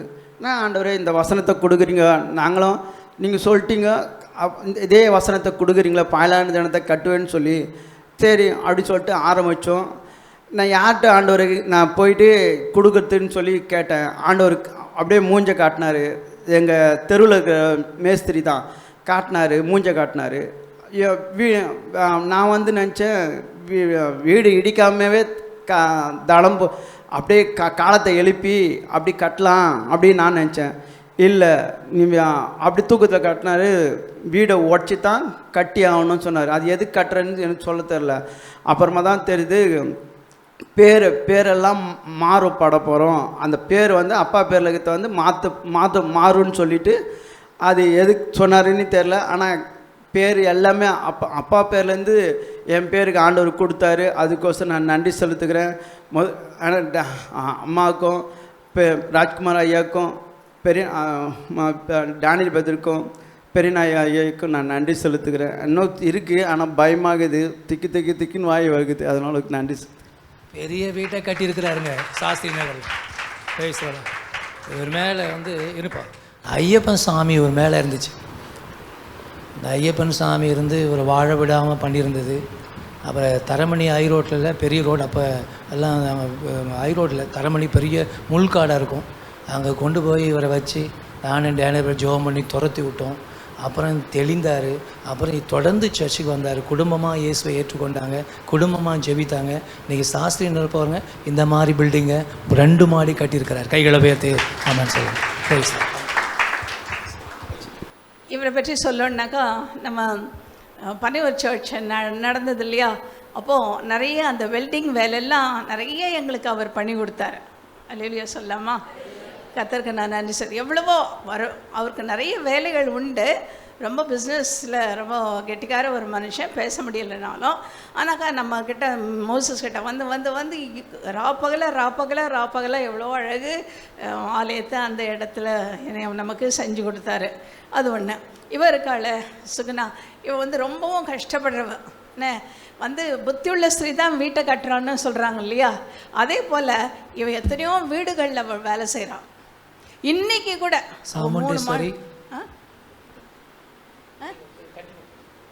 3 மாடி இருக்குது. கீழ்தளத்தில் என்னையா வச்சுருக்கீங்க? ஹாஸ்பிட்டல், கடை, மெடிக்கல் ஷாப் வச்சுருக்கோம். அதுக்கு மேலே நேச்சுரல்ஸ் வச்சுருக்கோம். அதுக்கு மேலே நாங்கள் இருக்கோம். எங்கள் வீட்டுக்கு வந்து பட்டா கூட இல்லை. 5 வருஷமாக வருவாங்க, ப்ரேயர் பண்ணுவாங்க. என்ன வேணும் எங்களுக்கு ஃபஸ்ட்டில் பட்டா வேணுங்க சொல்லி ப்ரேயர் பண்ணுவோம். அதுக்கப்புறம் பட்டா கிடச்சிது. பட்டா கிடச்ச பிறகு வீடு கட்டணும். நான் சிரிப்பேன் சொல்லும் போது, 10 பைசாவில் எப்படி நீ வீடு கட்டுவேன் லூசா நீ அப்படின்னு கேட்பேன். திடீர்னு அந்த வீடு ஆரம்பிக்கும் போது எங்ககிட்ட 1 ரூபாய் இல்லை. அந்த அப்ளூர் வாங்கிறதுக்கு கூட காசு இல்லை. அங்கே வாடகைக்கிறவங்க தான் 5 லட்ச ரூபாய் கொடுத்தாங்க. அதை வச்சு தான் அப்ளூர் வாங்குகிறோம். எங்ககிட்ட 1 ரூபாய் இல்லாமல் கடை வாடகைக்கு வரவங்க தான் அட்வான்ஸும் கொடுத்து வீடு கட்டணும். கீழே ஹாஸ்பிட்டலு, மெடிக்கல் ஷாப்பு, தேங்காய் கடை வச்சு. ஹாஸ்பிட்டலு, தேங்காய் கடை, மெடிக்கல் கடை, எப்படி ஆமேன்னு சொல்லுங்கள். அதுக்கு மேலே என்ன நேச்சுரல்ஸ் வச்சுருக்குறாங்க. அதுக்கு மேலே இவங்க இருக்கிறாங்க. இவன் இன்னும் வேலை பார்க்குறா இல்லையா. அன்றைக்கி கூட நிறைய பிராமின்ஸ் வந்தாங்க. பிராமின்ஸ் வந்து அவளை வந்து ரொம்ப வாழ்த்திட்டு போனாங்க. நாங்கள் தானே இருந்தோம் இல்லையா. ஸோ இவளுடைய கையுடைய பிரயாசங்கள் தான். அவருடைய புருஷனோடு கூட இருந்து எவ்வளோ பிரயாசங்கள், எவ்வளோ சட்டைகள், எவ்வளோ இது. அவங்க 2 பேரும் இவர் பெருசாகிறதுக்கு என்ன உயர்த்துறதுக்கு இந்த மேடம் உயர்த்துக்கு அந்த அவருடைய ஜெபம். அதனால் இவங்களுக்காக நான் கர்த்தரை ஸ்தோத்திரிக்கிறேன். அதில் முக்கால போட கர்த்தருடைய நாமத்திற்கு ஸ்தோத்திரம். என்னை சாட்சியாக நிறுத்தின என் தேவனுக்கு ஸ்தோத்திரம். எங்கள் கதைன்றது கதையாக சாட்சியில் சாட்சி, பெரிய சாட்சிங்கிறது. எங்கள் அம்மா ஒரு சாட்சி. அந்த சாட்சிக்கு இந்த சபையே சாட்சி. அவ்வளோ பெரிய சாட்சி. அந்த அம்மா, எங்கள் அம்மா கட்ட கஷ்டங்கள்லாம் யாருமே படக்கூடாது. அந்த நிலையில் எங்கள் அம்மா வந்து தேவனை பிடிச்சிட்டு அவ்வளோ உறுதியாக இருந்தாங்க. அவங்க வழியில் தான் நாங்களும் வந்துட்டுருக்கோம். எங்கள் அம்மா ஆசைப்பட்டான்னு, எங்கள் அம்மா வந்து ரொம்ப மரியாதையாக இருந்தவங்க. ஒரு பெண் எந்த அளவுக்கு வந்து பார்க்குறதுக்கு கர்வமாக தெரியும். ஆனால் எங்களெல்லாம் கட்டி பிடிச்சி 4 பொண்ணுங்களையும் எவ்வளவு பாதுகாக்க முடியுமோ அவ்வளோ பாதுகாத்து, எங்கள் அப்பாவுக்கெல்லாம் அவ்வளோலாம் வெதர்னெல்லாம் ஒன்றும் கிடையாது. ஒரு பெண்ணாகவே இருந்து எங்களை பாதுகாத்து அனுசரித்து எங்களுக்கும் ஒரு கல்யாணம்லாம் பண்ணி வச்சாங்க. ஆனால் எங்கள் அம்மா பட்ட கஷ்டம் உண்மையிலே யாரும் பண்ணக்கூடாது. ஒவ்வொரு நிலையிலும் ஏசப்பா எங்கள் அப்பா அம்மா கூட இருந்தார். நாங்கள்லாம் தூங்கிடுவோம், எங்கள் அம்மா 3 மணிக்கு எழுந்து ஜெபம் பண்ணுவாங்க. அந்த அளவுக்கு எங்கள் அம்மா வந்து தேவனை பிடிச்சிட்டு இருந்தாங்க. இப்போ கர்த்தருடைய கூட இருக்காங்க எங்கள் அம்மா. இப்போ நாங்களும் ஒவ்வொரு நிலையிலும் சாட்சியாக தான் இருக்கிறோம். எங்கள் வாழ்க்கையில் நாங்கள் எழுந்து ஒரு நாளும் எங்கள் வாழ்க்கையை நடத்துகிறதே எங்கள் வாழ்க்கைக்கு ஒரு பெரிய சாட்சி. நானும் ஒரு சாட்சி. எனக்கு கேன்சர் வந்தது. இந்த சபையார் எல்லாருக்கும் நான் நன்றி செலுத்துகிறேன். ஏன்னா எனக்காக ஒவ்வொரு நாளும் ஜெபம் பண்ணாங்க.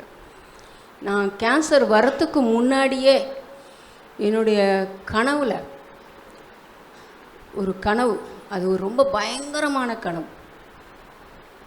அந்த கனவில் நான் ஒரு ரூமுக்கும் போகிறேன். அந்த கனவு அது நரகம்னே சொல்லலாம். வெறும் சதப்பிண்டம் மட்டுமே நான் பார்த்தேன். எங்கே காலை வச்சாலும் சதப்பிண்டம்.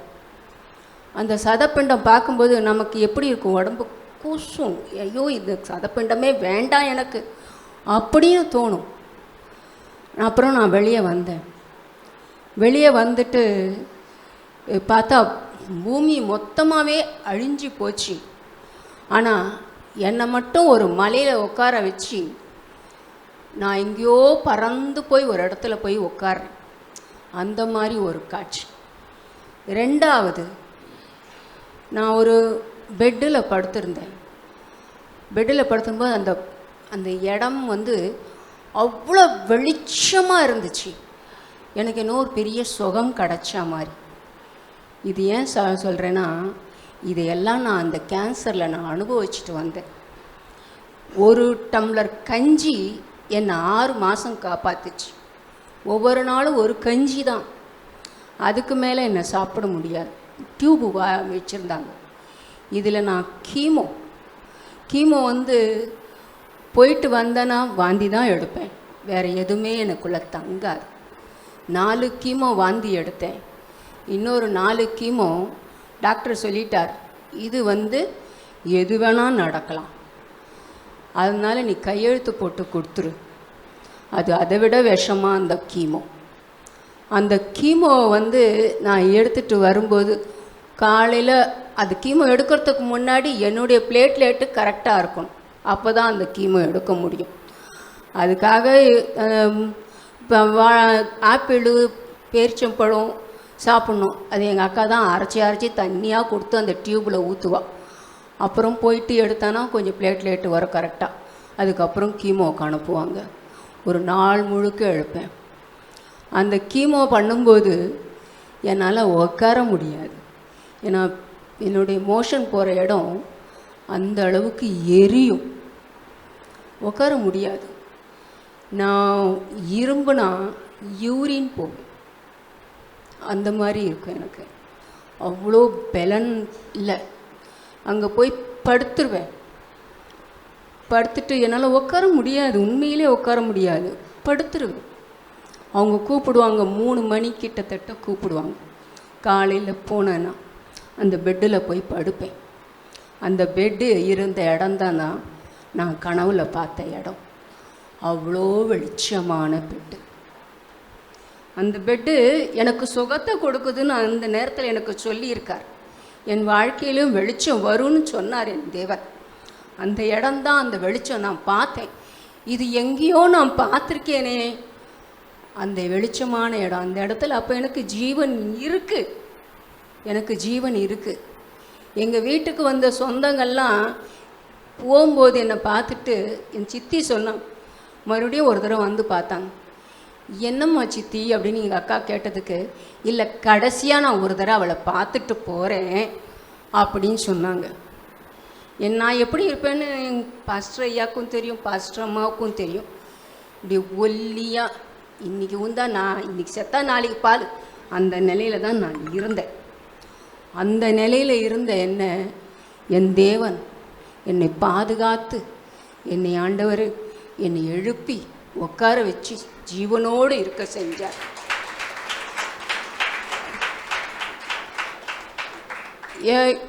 நான் வேலைக்கு போயின்னு இருந்தேன். அந்த இடத்துல நிறைய பிரச்சனைகள், ஒவ்வொரு நாளும் ஒரு பிரச்சனை. எனக்கு வேலை போகும்னே தெரிகிற அளவுக்கு பிரச்சனை. அந்த கம்பெனியும் லாஸ். ஆனாலும் நான் இருப்பேன்னு நினச்சேன். ஆனால் நான் வெளியே வந்துட்டேன். அதுக்கப்புறம் தான் இந்த நோயிலெல்லாம் படுத்தேன். அதுக்கப்புறம் வேலைக்கு போகணும், நீ வேலைக்கு போகணும் எங்கள் அக்கா சொல்லிச்சு. நான் எங்கடி போக போகிறேன், எனக்கு எல்லாமே நம்பிக்கையே போச்சு. அந்த அளவுக்கு நான் உட்காந்துட்டேன். என்ன சொல்கிறேன், மொத்தமாக முடிஞ்சு போச்சு, சும்மா உட்காந்துட்டேன். என் தேவன் ஜீவனை கொடுத்தார உட்காந்துருக்கேன், அவ்வளோதான். இல்லை நீ போன்னு சொன்னாங்க. எனக்கு என்ன ஒரு ராசின்னா, நான் ஏதாவது ஒரு பொறுப்பு எடுத்தேன்னு வச்சுக்கோங்க, அந்த பொறுப்பு செய்கிற அன்னைக்கு எனக்கு பிரச்சனை வீட்டில் நடக்கும். அந்த பொறுப்பை நிறைவேற்றலைன்னா அந்த வேலையில் என்ன இல்லை, மரியாதை இல்லை. அப்போ நமக்கு என்ன பேர் வரும், நீ லாயக்கு இல்லைன்னு பேர் வரும். அது எனக்கு ரொம்ப நடக்கும். அந்த மாதிரி ஒரு ராசியுள்ள ஆள். பொறுப்பாக இருப்பேன், நல்ல வேலையும் செய்வேன்.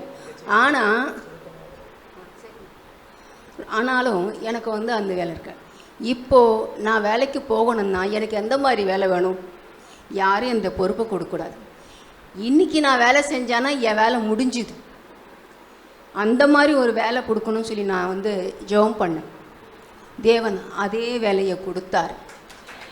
இன்றைக்கி நான் போய் டைப் பண்ணால் அந்த வேலை முடிஞ்சு போச்சு. அடுத்த நாள் என்னை யாரும் கேட்க மாட்டாங்க. அன்னைக்குரிய வேலை முடிஞ்சதோடு நான் வெளியே வந்துடுவேன். அந்த தெய்வீக அந்த பலத்தையும் எனக்கு கரங்களுக்கு என் பலத்தையும் கொடுத்தார். இந்த கீமோனால் என் எலும்புகள் எல்லாம் பலமில்லாமல் போச்சு. இன்றைக்கி நிற்கிறேன்னா அவருடைய கிருபை, முழு கிருபை. மாத்திரை மருந்தெல்லாம் எனக்கெல்லாம் ஒன்றும் கிடையாது. அவருடைய கிருபையினால தான் நிற்கிறேன். ஒரு பொருள் என்னால் தூக்க முடியாது. ஆனாலும் ஒவ்வொரு நாளும் என்னை தாங்கி பிடித்து வேலைக்கு போயிட்டு வரத்துக்கு கிருபை கொடுக்குறார். அதுக்காக என் தேவனுக்கு நன்றி செலுத்துகிறேன். கவியாருக்கு இன்னொரு விண்ணப்பமும் வைக்கிறேன்.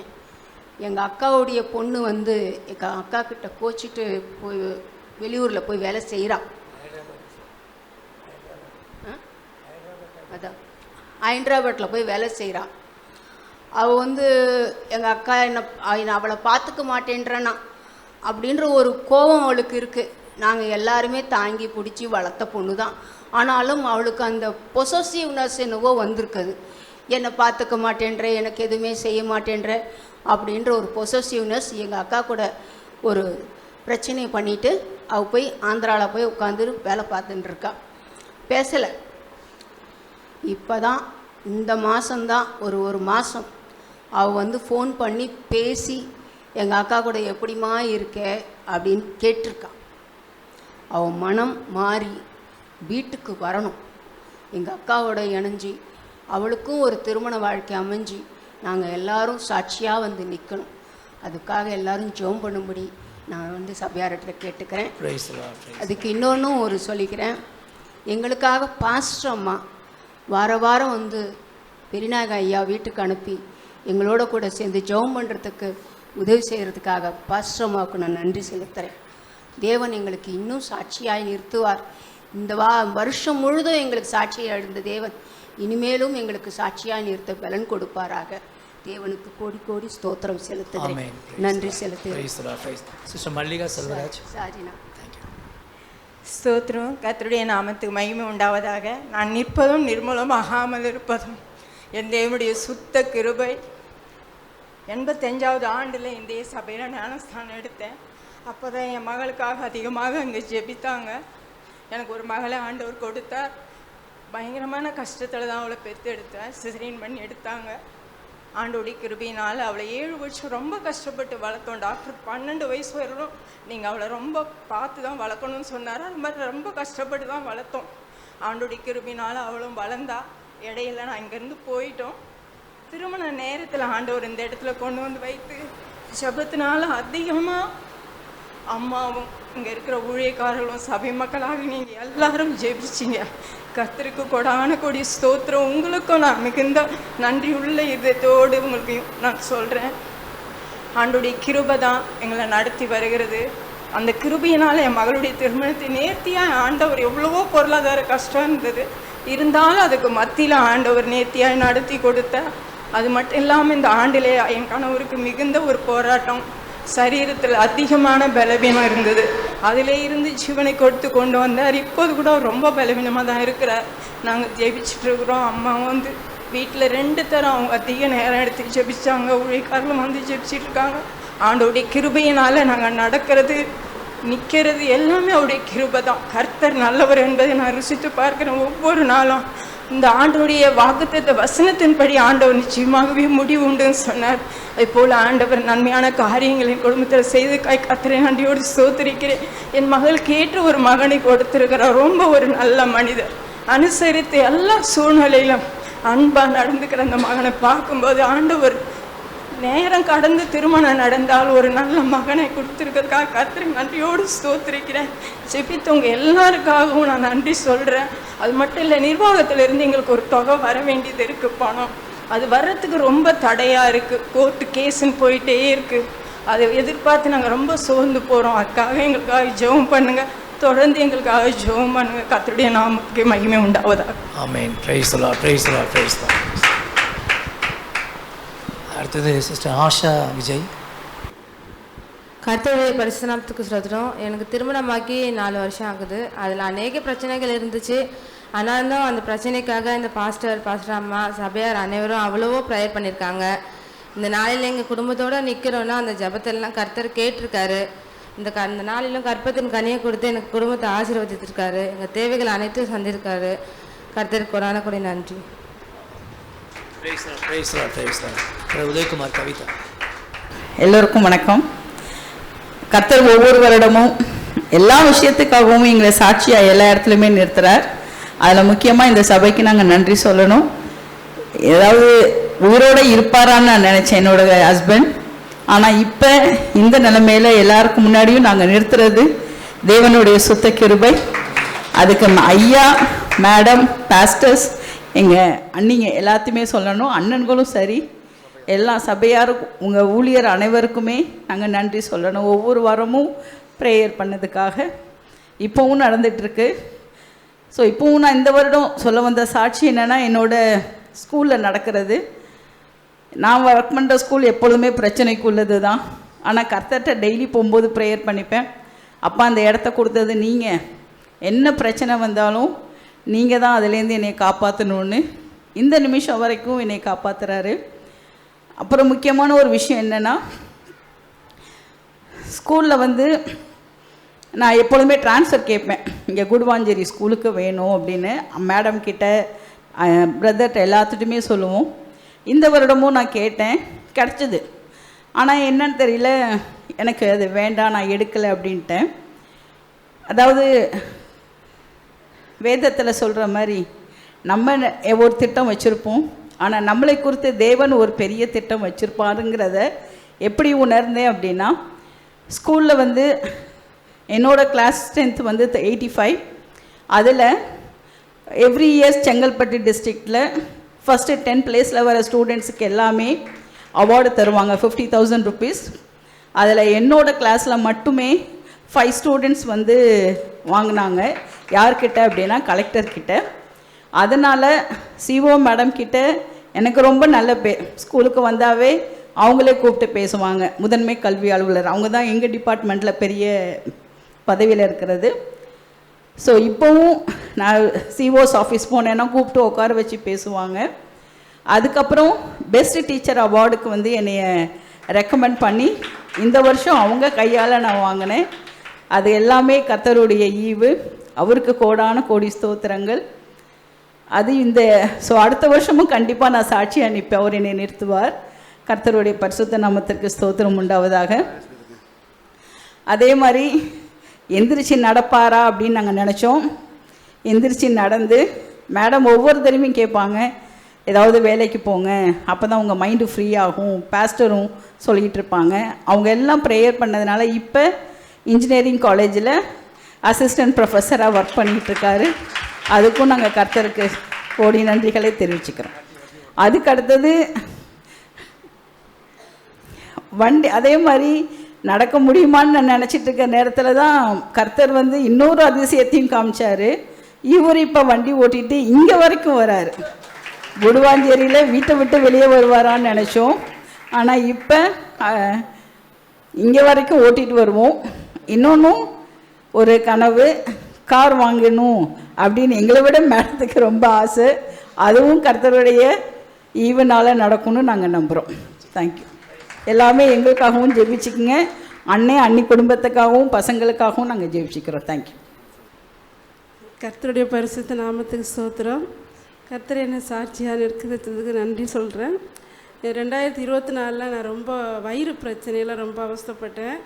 அப்போது வயிறு சாப்பிட முடியாது, ரொம்ப காரம்லாம் எதுவுமே சாப்பிட முடியாது. கஞ்சி சாதம் மட்டும்தான் என்னால் சாப்பிட முடியும். அப்போ ஆண்டவர்கிட்ட கேட்டுட்டு இருந்தேன். எனக்கு கண்ணு வேறு, இந்த கண்ணு ரொம்ப மறைஞ்சிச்சு, சுத்தமாக ஆப்ரேஷன் பண்ணணும்னு சொல்லிட்டாங்க.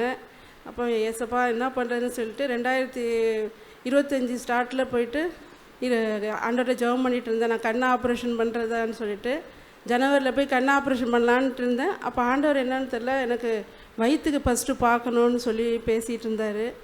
அப்போ நான் உடனே தங்கச்சி வந்து எண்டோஸ்கோப் எடுக்க போனால், சரி நம்மளும் எனக்கு பயம், டாக்டர்கிட்ட போகிறதுனாலும் பயம், எண்டோஸ்கோப்பினாலும் பயம், ஆப்ரேஷனாலும் பயம். டாக்டர்கிட்ட போக மாட்டேன் சின்ன வயசுலேருந்து. எண்டோஸ்கோப்பினா ரொம்ப பயம். அப்புறம் ஆண்டவர் என்ன பண்ணிட்டாரு, தங்கச்சியை ஃபஸ்ட்டு அனுப்பி உமாவை ஃபஸ்ட்டு அனுப்பிச்சி விட்டு, சரி அவளே எடுக்கிறாளே, நம்மளும் மறுநாள் போயிட்டு நான் அவள் கூட போனேன்னா சரி நம்மளும் எடுத்துக்கலாம் அப்படின்ட்டு அப்படியே பார்த்தா, அப்போ டாக்டர் சொல்லிட்டாங்க, உங்கள் 2 பேருக்கும் சேம் ப்ராப்ளம் தான், நீங்களும் எண்டோஸ்கோப் எடுக்கணும்னு சொல்லிட்டாங்க. சரி அப்புறம் ஆண்டவர்கிட்ட உடனே நான் மறுநாளே போயிட்டு எண்டோஸ்கோப் எடுத்துட்டேன்.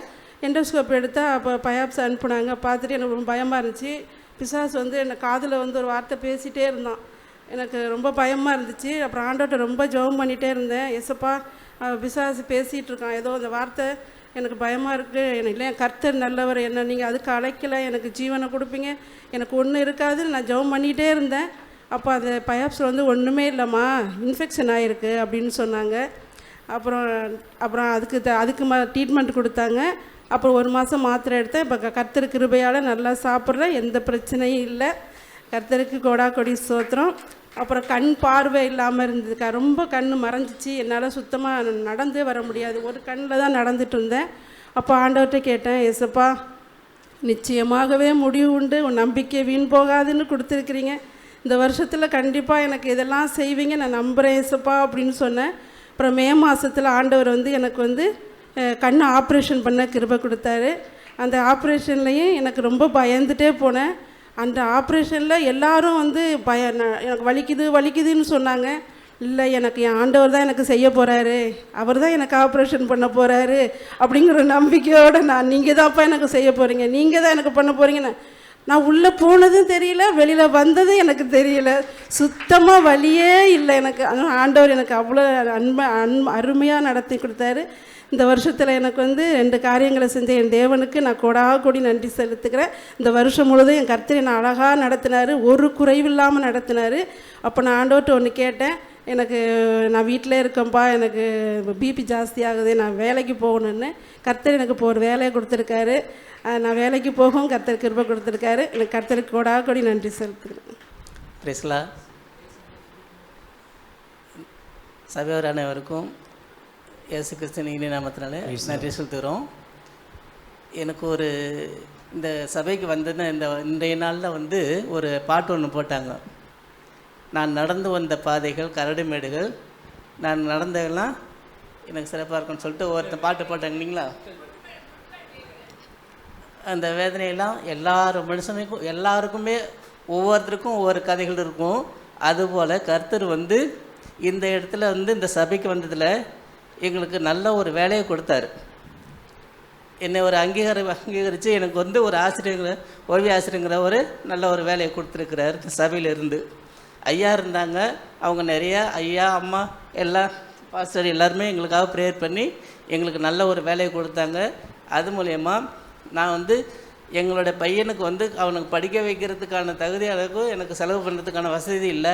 ஆனாலும் கர்த்தர் வந்து இந்த நிலைமையில் அவனுக்கு வந்து நல்ல ஒரு படிப்பை கொடுத்து இன்றைக்கி வந்து ஃபைனல் இயர் முடிக்க போகிறான். அவனையும் எங்களுக்கு கிருபையாக கொடுத்தாரு. 13 வருஷம் நாங்கள் குழந்தை இல்லாமல் கஷ்டப்பட்டோம். அப்போ கூட எங்களுக்கு வந்து எங்கள் வீட்டு சைட்டில் பார்க்கும்போது அவங்க வந்து எனக்காக வேற ஒரு திருமணத்துக்கெல்லாம் ஏற்பாடு பண்ணாங்க. பட் நான் இருந்தாலும் சொன்னேன், என் மனைவியை விட்டு பிரிஞ்சிருக்க என்னால் முடியாது. அப்போ எனக்கு திருமணங்கிறது வேண்டாம், நான் இருந்தாலும் சரி இல்லைனாலும் சரி, அவளுக்கு நான் குழந்தை, எனக்கு அவள் குழந்தை அப்படிங்கிற விஷயத்தில் எனக்கு என் மனைவியே போதும் அப்படின்னு, எனக்கு திருமணம் வேண்டாம் அப்படின்னு ஒரு கட்டுப்பாட்டை கொடுத்தேன். இருந்தாலும் இன்றைக்கி எவ்வளோ ஒரு கஷ்டங்கள் இருந்தாலும், எவ்வளோ ஒரு சூழ்நிலைகள் இருந்தாலும், இன்றைக்கி கர்த்தர் வந்து இந்த இடத்துல எங்களுக்கு நல்ல ஒரு சாட்சியாக கொடுத்து எங்களுக்கு நல்ல ஒரு வேலையும் கொடுத்துருக்கிறாரு, நல்ல ஒரு வருமானத்தை கொடுத்துருக்கிறாரு. நாங்கள் எவ்வளோ கஷ்டப்பட்டிருந்தாலும் வாழ்க்கையில் வந்து ஒவ்வொருத்தர் தாய் தகப்பனை மறந்துட்டுருக்கோம். எங்களோட திருமணத்துக்கு முன்னாடியே எல்லாம் போயிட்டாங்க. ஆனாலும் எங்களுக்கு இன்றைக்கி அவங்க எனக்கு தாய், எனக்கு நம்மளுக்கு பிள்ளை அப்படிங்கிற மாதிரி நாங்கள் சந்தோஷமாக இருக்கோம். இதே போல் கிருபையை எல்லாருடைய வாழ்க்கையிலையும் எல்லோரும் சந்தோஷமாகவும் மகிழ்ச்சியாகவும் இருக்க இந்த நேரத்தில் வேண்டிக்கிறேன். ஏசப்பா கொடான கொடி நன்றி.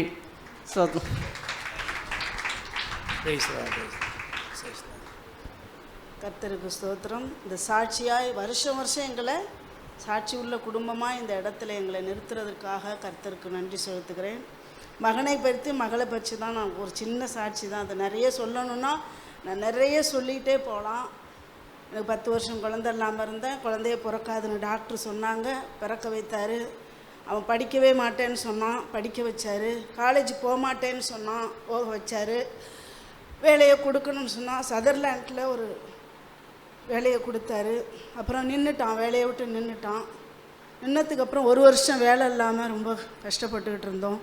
என்ன செய்கிறதுன்னு தெரியல. பிசிஏ படிச்சிருக்கான், அவன் அட்லீஸ்ட் ஒரு பிஜி பண்ணால் தான் நான் வேலை கொடுப்பணும். ஒவ்வொரு இடத்துல இன்டர்வியூவில் சொன்னாங்க. நான் ரொம்ப கலங்கி நின்றேன், என்ன இப்படி இருக்கானே, வேலை கிடைக்கல. போகிற இடமெல்லாம் இன்டர்வியூ போகிறான், ஏதாவது ஒரு தடை இல்லையா. அவனுக்கு தடையாகவே இருந்தது. கர்த்தர்கிட்ட கேட்டேன், நான் மனுஷன்கிட்ட கேட்க மாட்டேன்ப்பா, மனுஷனை தேட மாட்டேன். குழந்தையே பிறக்காதுன்னு சொன்ன இந்த கர்ப்பத்தை நீங்கள் திரும்ப குழந்தை பிறக்க வைத்தீங்க. அவனுக்கு என்ன செய்யணும், அவனுக்கு என்ன பண்ணணும், அவனை என்ன குறித்து நீங்கள் என்ன திட்டம் வச்சிருக்கிறீங்கிறது உங்களுக்கு தெரியும். நான் மனுஷனை நான் போய் நிற்க மாட்டேன், மனுஷன்கிட்ட கேட்க மாட்டேன் அப்படின்னு ஆண்டவர்கிட்ட கேட்டேன். சதர்லாண்டு நின்னதுக்கு அப்புறம் நிறைய இன்டர்வியூ அட்டன் பண்ணான். படிக்கவே மாட்டேன்னு சொன்னானப்பா. இன்றைக்கி காலேஜ் முடிச்சிருக்கான், பிசிஏ முடிச்சிருக்கான்ப்பா. நீங்கள் என்ன ஒரு திட்டம் வச்சுருக்கேன். திடீர்னு ஒரு கோர்ஸ் படித்தான். அந்த கோர்ஸ் எனக்கு தெரியாது. இன்டர்வியூ நாள் வருது, இந்த கோர்ஸ் வருது, இது பண்ணலாமா, 2ல் என்ன கேட்டான். அம்மா நான் என்ன நான் இன்டர்வியூக்கே போயிடுறேன், நான் அந்த கோர்ஸ் படிக்க மாட்டேன். அப்படின்னா என்னப்பா அப்படின்னு. ஏதோ ஏர்போர்ட்ஸில் வந்து நான் வந்து இது ஏர்போர்ட் போகிறதுக்காக அந்த இதில் வந்து படிக்கணும்னா, என்னடா திரும்ப நீ புதுசாக இப்போ நீ வந்து ஐடி மூலமாக படிச்சிருக்க, இப்போ திரும்ப ஏர்போர்ட்லன்றிய அது தெரியுமாடாண்ணா. இல்லை நீ போய் பாருப்பா அப்படின்னு. போனான், 6 மாதம் கோர்ஸ் எடுத்தான். படிக்க முடியாத இருந்தவனுக்கு ஆண்டவர் அந்த இடத்துல ஃபஸ்ட்டு செலக்ட் ஆனான். டெல்லியில் இண்டிகோவில் அவன் வந்து செலக்ட் ஆனான். இண்டியாவுக்குள்ளே போயிட்டு உள்ளே போய் அவன் 2 பேருமே போய் ஏர்போர்ட்டில் நினச்சி பார்த்தேன். என் பிள்ளை இந்த இடத்துல நிற்கிறதுக்கு கர்த்தருடைய கிருபை, அவருடைய இரக்கம் மட்டும்தான். நாங்கள் எங்களால் இந்த பிள்ளைய இந்த இடத்துல நிற்கிறதுக்கு எங்களுக்கு தெரியல, தகுதி இல்லை. எங்களுக்கு இந்த இடத்துல ஒரு படிப்பு இருக்கான்னு கூட எனக்கு தெரியாதுப்பா, இது என்னன்னு எனக்கு தெரியல. ஆனால் அனுப்புகிறோம், இவ்வளோ தூரம் டெல்லிக்கு அனுப்புகிறோம். ஒரு பாஷை தெரியாது, அவனுக்கு எதுவுமே தெரியாத ஒரு படிச்சுக்குள்ளே 6 மாதம் ட்ரைனிங் தான், மற்றபடி ஒன்றுமே தெரியாது. இங்கே அனுப்புகிறீங்கன்னு அனுப்புனேன். சந்தோஷமாக அனுப்பிட்டு 3 நாளையில் பார்க்குறேன், அன்னைக்கு ஃபோன் வருது. வெள்ளிக்கிழமை அனுப்புனேன், செவ்வாய்க்கிழமை ஒரு ஃபோன் வருது. அம்மா ட்ரைனிங் முடிஞ்சிருச்சு. அவனுக்கு ட்ரைனிங் 6 மாதம் ட்ரைனிங் முடிஞ்சிருச்சுமா, என்னை முடிச்சுட்டாங்க, வீட்டுக்கு அனுப்புகிறாங்கம்மாண்ணா. எனக்கு புரியல, என்னடா அப்படின்னா. இல்லைம்மா நான் பதறக்கூடாதுங்கிறதுக்காக. என்னப்பா அப்படின்னேன். இல்லைம்மா நான் வீட்டுக்கு வந்து பேசுகிறேன்னு சொன்னோன்னே, சரி ஏதோ இப்போ ட்ரைனிங் 3 நாள் ட்ரைனிங் போல இருக்குன்னு நினச்சிட்டு விட்டுட்டேன். நைட்டு 2 மணிக்கு 1 மணிக்கு வந்திருக்கான், வீட்டுக்கு வர்றான். ஃப்ளைட்டு பிடிக்க முடியல, ஃப்ளைட் இல்லை நீயே போன்ட்டாங்க. ஃப்ளைட்டில் அனுப்பி விட்டேன், வரும்போது நீயே போய்கன்ட்டாங்க. டெல்லியில் அவனுக்கு என்ன பண்ணுறதுனே தெரியல. அவனே புக் பண்ணி அவனே உடனே அவங்களுக்கு ஒரு இது இருக்குது, கார்டு இருக்குது, அதில் புக் பண்ணி அவன் கிளம்பி வந்துட்டான். என்னன்னு கேட்கும்போது இன்றைக்கி இந்த இடத்துல சொல்கிறான், உண்மை ஆண்டவருடைய சபையில் நின்றோம். எல்லோரும் வேறு மாதிரியெல்லாம் நினச்சாங்க. அவன் வீட்டுக்கு திரும்பி வரும்போது என்னன்னு கேட்கும்போது அவன் சொன்னான், இல்லைம்மா நான் காலையில் எனக்கு வந்து அந்த பயத்தில் இது பாத்ரூம் போகலான்னு சொல்லிட்டு போயிட்டு வர்றதுக்குள்ளே கேபு போயிடுச்சு அப்படின்ட்டு எனக்கு அந்த இடத்துல எங்கே போகிறதுன்னு தெரியலை. திரும்ப இது புக் பண்ணி ஓலா புக் பண்ணி நான் திரும்ப போனேன். எந்த இடம்னு எனக்கு தெரியல, அட்ரஸ் அவங்க பாஷை எனக்கு புரியல, அந்த டிரைவர்கிட்ட நான் என்ன பேசணும்னு தெரியல, எங்கே போகிறதுன்னு தெரியல. வேறு ட்ரைனிங் போட்டாங்க. போகும்போது நான் போகிறதுக்குள்ளே அங்கே 10 மணி ஆயிடுச்சு. ட்ரெயினர் என்ன பண்ணிட்டாங்க, நீ அடுத்த இதெல்லாம் முடியாது, நீ கிளம்பு வீட்டுக்கு போகணுன்னு சொல்லிட்டாங்கம்மா. நான் அப்போ தான் வீட்டில் வந்து தான் அந்த கதையை சொன்னான். டா இவ்வளோ கஷ்டப்பட்டு அந்த இன்டர்வியூ விட்டுட்டு இதையும் நீ போனிய, டெல்லிக்கு போறிய, நீ இப்படி வந்துட்டு எனக்கு கேட்கும்போது, இல்லைம்மா நான் ஒரு 5 நிமிஷம் தாம்மா, அப்படியும் போய் பார்த்தேன், கேபு போயிடுச்சுமா, எனக்கு எந்த இடம்னு தெரியல, என்னை வீட்டுக்கு அனுப்பிட்டாங்கண்ணா.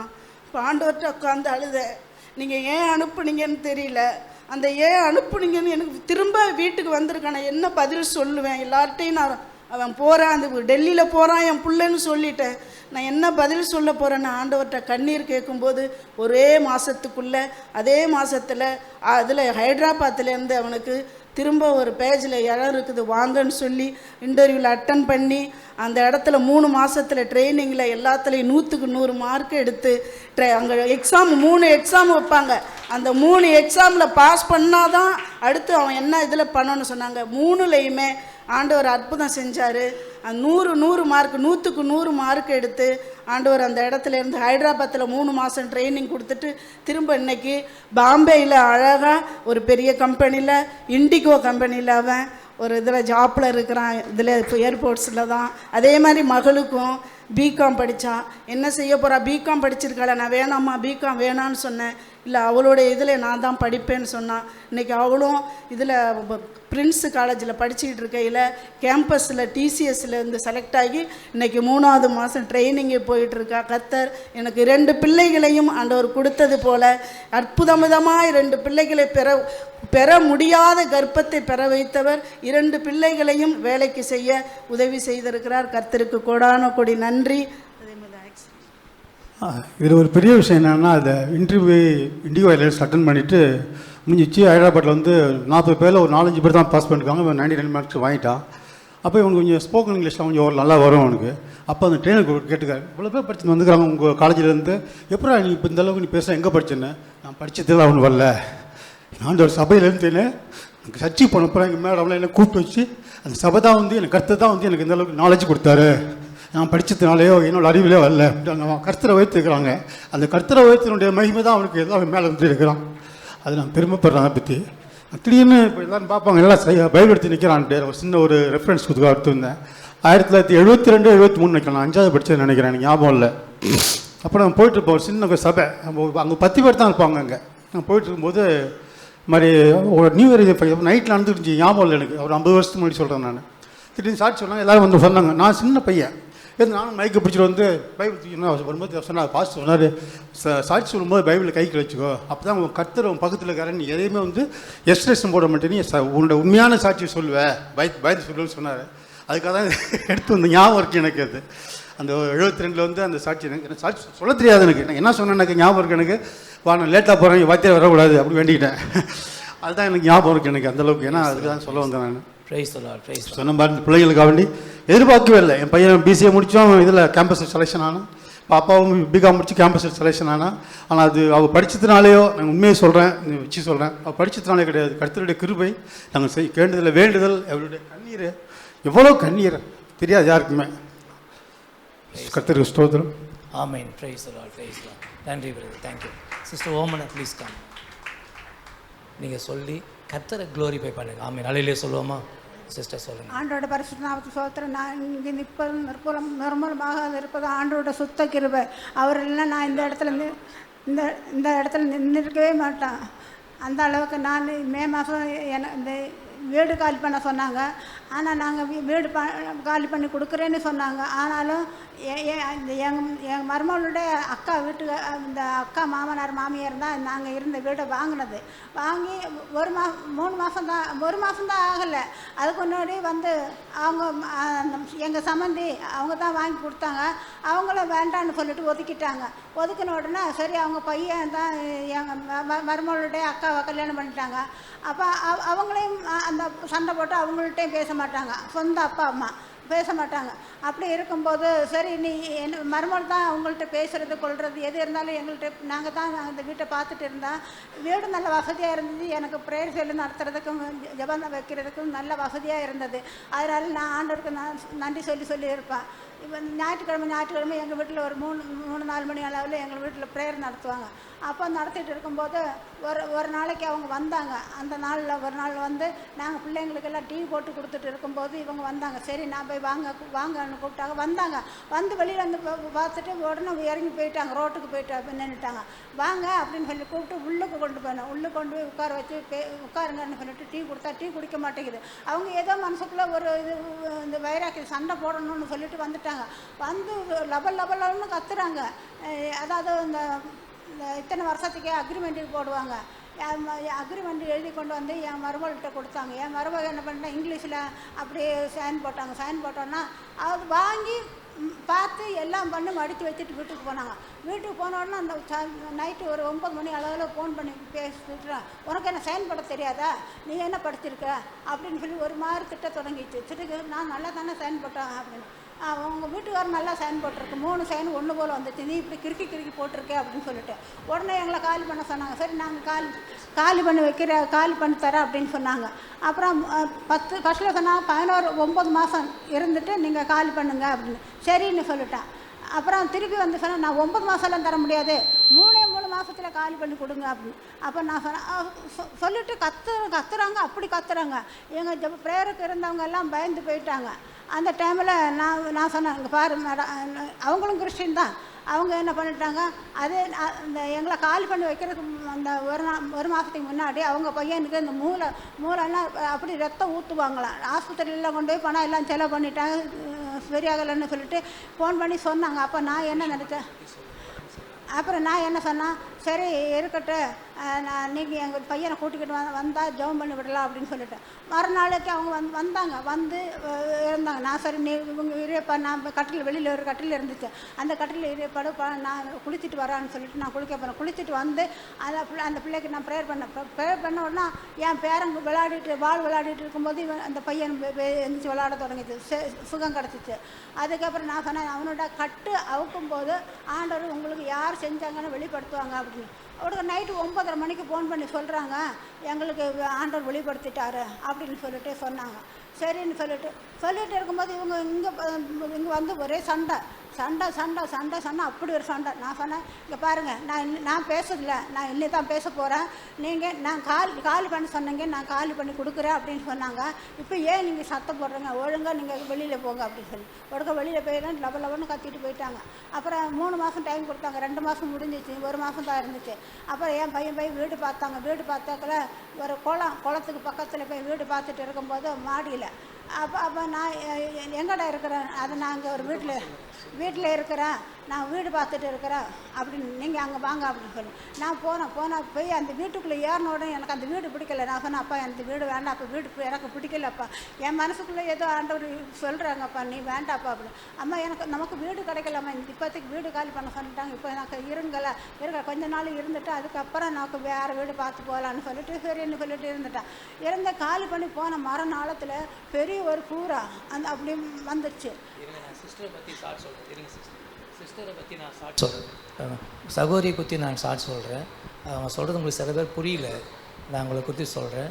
இவங்களை ஹாஸ்பிட்டலில் அட்மிட் ஆகி இந்த தலை இப்படி பொழந்து எடுத்தாங்க பாருங்கள், இந்த சைட் ஃபுல்லாக அவங்களுக்கு பொழந்துட்டாங்க.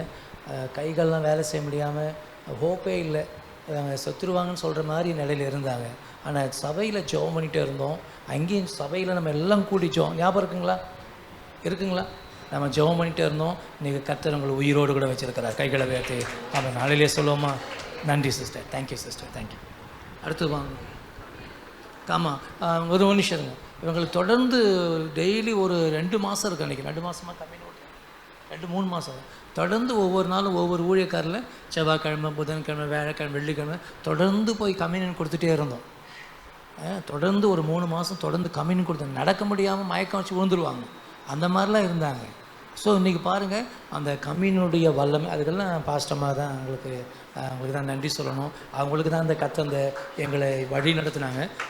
அதன் மூலமாக இன்றைக்கி வந்து இவங்க கர்த்தருடைய வார்த்தையினாலும் ரத்தத்தினாலும் புது பலன் அடைஞ்சு பாருங்கள் இப்போ எவ்வளோ பேசுகிறாங்க, பேசிகிட்டே இருக்கிறாங்க. என்ன பேசுறது, அவ்வளோ வேகமாக பேசுகிறாங்க. டாக்டரே கைவிட்டாங்க. அப்புறம் நான் சொல்கிறேன், என்ன டாக்டர் நான் நல்ல நான் நம்பிக்கையோடு இருக்கிறேன், நீங்கள் ஆப்ரேஷன் பண்ணுங்க அப்படின்னு சொன்னாக்கல, இல்லைம்மா அப்படின்னு சொல்லிட்டு போவார். திருப்பி வருவார். ஒரு நாளைக்கு 5 டாக்டர் வந்தாங்க. 5 டாக்டர் வரும்போது ஒரு டாக்டர் வந்து சொன்னாங்க, இல்லைம்மா நாங்கள் பயப்படுறோம், வேறு ஒன்றும் இல்லைம்மா, எது வேணாலும் நடக்கலாம், பரவாயில்ல, ஆண்டவர் இந்த வாக்குத்தத்தம் கொடுத்து நிச்சயமாக முடிவு உண்டு, அது ஒருபோதும் நம்பிக்கை வீண் போகாதுன்னு சொல்லிட்டு அந்த வாக்குத்தத்தம் என் மனசுக்குள்ளே இருந்தது. அந்த வாக்குத்தத்தத்தை வச்சு நான் நம்பிக்கையாக இருக்கேன், நீங்கள் ஆப்ரேஷன் பண்ணுங்க அப்படின்னு சொல்கிறேன். அவர் உடனே வந்து நான் சொல்கிறேன், அவர் சொல்ல வேண்டான்னு, மற்ற டாக்டருக்கு சொல்ல வேண்டான்னு, இல்லை அவங்களுக்கு தெரியட்டுன்னு சொல்லிட்டு சொன்னாங்க. அம்மா நாங்கள் ஆப்ரேஷன் பண்ணால் 2 கையும் செயலிழந்து போயிடும், கோமாவில் கூட போயிருக்கலாம், உயிர் கூட போயிருக்கலாம் அப்படின்னு சொன்னாங்க. நான் சொன்னேன், நான் நம்பிக்கையோடு இருக்கேன், என் கூட ஏசப்பா இருக்குது அப்படின்னு சொல்லித்தான் இருந்தேன். ஆனாலும் ஆப்ரேஷன் பண்ணாங்க. ஆப்ரேஷன் பண்ணி வரும்போது டாக்டர் எல்லாம் ஆச்சரியப்பட்டாங்க. ஆச்சரியப்பட்டுட்டு இருக்கும்போது திருப்பி எங்கள் வீட்டில் கொண்டு வந்து படுக்க வச்சாங்க. 3ஆவது மாடி 4ஆவது மாடி ஒரு சீட்டு போட்டு எனக்கு ஒன்றில் ஒரு இடத்த ஆயத்தம் பண்ணி கொடுத்தாங்க. அந்த இடத்துல போகும்போது என் பையன் அம்மா படிக்கட்டு ஏற முடியுமா, டேய் என்னடா சொல்ல, ஆண்டவர் எனக்கு சுகத்தை கொடுத்து உயிரோடு இந்த நிற்கிறது காரணமாக ஆண்டவர் தான், அதனால் படிக்கட்டு என்னடா படிக்கட்டு நான் ஏறுவேன் அப்படின்னு சொல்லிட்டு நான் ஏறுவேன். ஆனால் என் சம்பந்தி எல்லாம் கையை பிடிச்சிட்டு. நன்றி சிஸ்டர், தேங்க்யூ சிஸ்டர். கர்த்தர் உங்களை சாட்சியை கேட்டார். அம்மாவுக்கு ரொம்ப நன்றி. ஏன் தெரியுமா, அவர் வீட்டில் வந்து எனக்கு இந்த கமானிங் கொடுத்தனால ரொம்ப நான் இன்னும் எனக்கு இந்த 2 கையும் மறுத்து போயிருக்கோம், வேலை செய்யாது. சிஸ்டர் நன்றி சிஸ்டர். கர்த்தருடைய நாமத்துக்கு ஸ்தோத்திரம். நாங்கள் குடும்பமாக நிற்பது கர்த்தருடைய கிருபை தான். கர்த்தர் போட்ட ஈவு பிச்சை தான் நாங்கள் இங்கே ஜீவனோடு நிற்கிறோம். என் மகள் இங்கிலீஷ் ஆராதனை இருக்கிறா. ஆண்டவர் 5 வருஷத்துக்கு முன்னாடி என் பொண்ணுக்கு ஒரு ஆப்ரேஷன் நடந்தது. இந்த சர்ச்சில் உள்ள எல்லாருக்கும் தெரியும், அது கேன்சர்னு சொன்னாங்க. ஜீவனோடு இருப்பாளா என்று எங்களுக்கு தெரியாது. ஆனாலும் நாங்கள் ஒவ்வொரு நாளும் மனசுக்குள்ளே நான் தாயன்ற முறையில் என் மனசு குத்தி கொண்டே இருக்கோம், என் பொண்ணுக்கு உள்ள எல்லா வழிபாடுகளும் நடக்குமா என்னன்ட்டு. ஆனால் கரெக்டாக நாங்கள் வந்து 5 வருஷமாக நாங்கள் ட்ரீட்மெண்ட் எதுவுமே இல்லை, ஸ்கேன் மட்டும் பண்ணி பார்க்க சொன்னாங்க டாக்டர். ஒவ்வொரு வருஷமும் பண்ண 3 வருஷத்துக்கு அப்புறம் நீங்கள் பண்ண வேணாம், குழந்தை நல்லா இருக்கிறான்னாங்க. கரெக்டாக அவளுக்கு 12 வயசு ஆகுது. பெரிய ஆப்ரேஷன் அது. பெருநாயக அண்ணா மட்டும்தான் வந்து பார்த்து ஒவ்வொரு நாளும் ஜெபம் பண்ணுவார். அது தொடர்ந்து 3 நாளுக்கு அப்புறம் ட்ரீட்மெண்ட்டே இல்லை அவளுக்கு. இருந்தாலும் கரெக்டாக 12 வயசில் அவள் ஏஜ் அட்டன் பண்ண முடியும், ஆண்டவர் செய்தார். இது நடக்குமான்னு எங்களுக்கு தெரியாத இருந்தது. இது கர்த்தரால் மட்டுமே முடியும். எல்லாரும் நினைப்பாங்க இது எல்லாருக்கும் உள்ளது தானேன்னு. ஆனாலும் இது என் மகளுக்கு உள்ளதா இல்லையான்னு எனக்கு தெரியாது. ஆண்டவர் நடத்தினார். ஆண்டவருக்கு கோடான கோடி நன்றி செலுத்துகிறோம். என் பையன் வந்து நடக்க மாட்டான்னு சொன்னாங்க பிறந்த உடனே. ஆனால் ஆண்டவர் அவனை நடக்க வச்சார், பேச மாட்டான் சுத்தமானு சொன்னாங்க, பேச வச்சார். அவன் 5 வருஷமாக இங்கிலீஷ் மீடியம் போனான், அங்கே காசு மட்டும்தான் வாங்கினாங்க. இந்த வருஷம் தமிழ் மீடியம் கொண்டு போய் போட்டேன், அவனே தனியாக எக்ஸாம் எழுத முடியாது செய்தார். ஆண்டவருக்கு நன்றி சொல்கிறேன். அது இல்லாமல் இந்த வருஷத்தில் 11ஆம் தேதி நாங்கள் யாருமே இருந்திருக்க மாட்டோம். எங்கள் வீட்டு வழியில் நிறுத்தியிருந்த பைக்கு 2 பைக்கு யாரோ கொளுத்திட்டாங்க நைட்டு 1 மணிக்கு. நான் சத்தம் கேட்டு வந்து வெளியே பார்த்தா எங்கள் வீட்டு படிக்கட்டெல்லாம் எரியுது. என்ன பண்ணுறதுன்னே தெரியல. எங்களால் தப்பிச்சு வெளியே வர முடியல. வழியில் வரணுன்னா படிக்கட்டில் எரியுது. 2 பைக்கும் கொளுத்தி விட்டுட்டாங்க. படியெல்லாம் எரியுது. தப்பிச்சு போகலாம், இவரை எழுப்புறேன், குழந்தைங்களை எழுந்துக்கணும், ஆனால் தப்பிக்க வழி இல்லை. ஆனால் அந்நேரத்தில் எனக்கு முழிப்பு கொடுத்ததுக்கு ஆண்டவருக்கு நன்றி சொல்கிறேன். நாங்கள் 2 பேருமா தண்ணி ஊற்றி அந்த பைக்கை கொஞ்சம் கொஞ்சமாக அமைச்சோம். நாங்கள் முடிச்சு இல்லைன்னா எங்கள் வீட்டில் கீழே எங்கள் அம்மா அக்கா பேர பசங்களாக இருந்தாங்க. 8 பேரும் அன்றைக்கி உயிரோடு இருந்திருக்க மாட்டோம். இன்றைக்கி ஜீவனை கொடுத்த தேவனுக்கு கோடான கோடி நன்றி செலுத்துகிறேன். Praise lord. கர்த்தர் என்னை இங்கே ஒரு பெரிய சாட்சியாக நிறுத்தினதுக்காக நான் கர்த்தரை ஸ்தோத்திரிக்கிறேன். நான் வந்து 2021 வந்து என்னோடய வேலை எல்லாத்தையும் விட்டுட்டு 2 ட்ராலியோடு நான் லண்டன் போயிட்டேன் படிக்கிறதுக்கு. இங்கே நான் ஒரு நல்ல வேலையில் இருந்தேன். ஆஃப்டர் டேக்ஸ் வந்து 2021 97,000 வாங்கினேன். பட் எல்லோரும் வந்து இந்த முடிவு சரியா தப்பா நிறைய ஒரு கேள்விக்குறியாக தான் இருந்தது. ஆனால் நான் ஏதோ ஒரு தைரியம், நான் சரி மாஸ்டர்ஸ் படிக்கலாம் அப்படின்ட்டு நான் லண்டன் போயிட்டேன். நான் போயிட்டு பார்க்க முடியாத நிறைய கஷ்டங்களை பார்த்தேன். ஆனால் என்கிட்ட ஒரே ஒரு நம்பிக்கை மட்டும்தான், காட், வேறு எதுவுமே கிடையாது. நிறைய வேலை பார்த்தேன், நல்ல ஒரு வேலையிலலாம் இருந்தேன். ஆனால் அங்கே போய் லிட்ரலி வந்து நம்ம ஊரில் வேலைக்காரவங்க செய்கிற வேலை தான் நான் பார்த்துட்டு இருந்தேன். ஆனால் ஆண்டவர் வந்து எனக்கு ஒரு விஷயத்தையும் எனக்கு ரொம்ப புரிய வச்சார். There will be a reason அப்படின்ற மாதிரி. அந்த சோதனைகள், அந்த சூழ்நிலை எல்லாமே வந்து நான் இப்போ யோசிக்கும் போது 5 இயர்ஸ் கழித்து யோசிக்கும் போது இதுக்காக தான் அப்படின்னு தான் இருந்தது. நான் ரொம்ப சுருக்கமாக சொல்லினேன், ஏன்னா இது ஒரு 5 இயர்ஸ் ஸ்டோரி. சாரி, உங்களை வெயிட் பண்ண வைக்க மாட்டேன். அப்படி இருக்கும்போது ரெட்டுத்தரையான ஆசீர்வாதத்தை தருவேன் அப்படின்றது என் வாழ்க்கையில் வந்து மோர் தென் 2 டைம்ஸ்ன்றதை விட 10 டைம்ஸ்ன்னு தான் சொல்லுவேன். ஏன்னா ஆண்டவர் என்னை எல்லா விதத்துலேயும் ஆசீர்வதிச்சிருக்காரு, எல்லா விதத்துலேயும். நான் வந்து எத்தனையோ நாட்கள் வந்து எனக்கு அங்கே போகும்போது பஸ்ஸு கூட காசு இருக்காது. ஆனால் நான் வீட்டில் யாருக்குமே சொல்ல மாட்டேன்.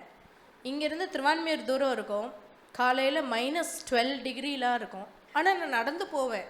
காலையில் 6 o'clock கேப் எடுத்தால் தான் 8 o'clock ஷிஃப்ட்டுக்கு போக முடியும். நான் அங்கே வந்து ஒரு கேர் ஹோம் மாதிரி, லிட்ரலி நம்ம ஊர் ஹாஸ்பிட்டல் மாதிரி, அங்கே வந்து வயசானவங்களை பார்த்துக்கிற வேலையில் தான் முதல்ல இருந்தேன் நான் படிக்கும் போது.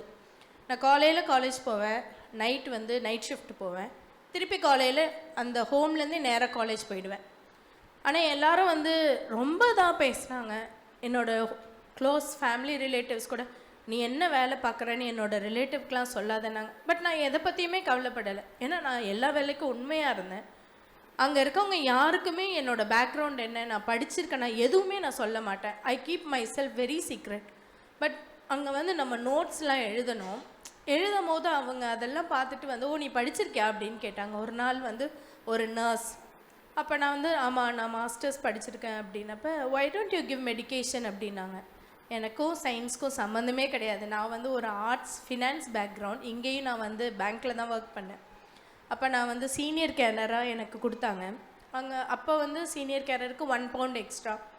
பட் அங்கேயும் ஆசீர்வாதமாக தான் இருந்தேன், நல்லா இருந்தேன்.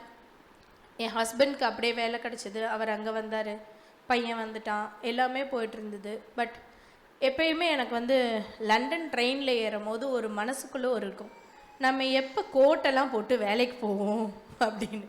ஏன்னா நான் அப்படி தான் இருந்தேன், நல்ல ஒரு பொசிஷனில் இருந்தேன். என்ன ஆண்டவரே, பட் என்னோடய சூழ்நிலைகள் எல்லாமே இருந்தது. நான் நிறைய விஷயம் கற்றுக்கிட்டேன், நிறைய விஷயம்.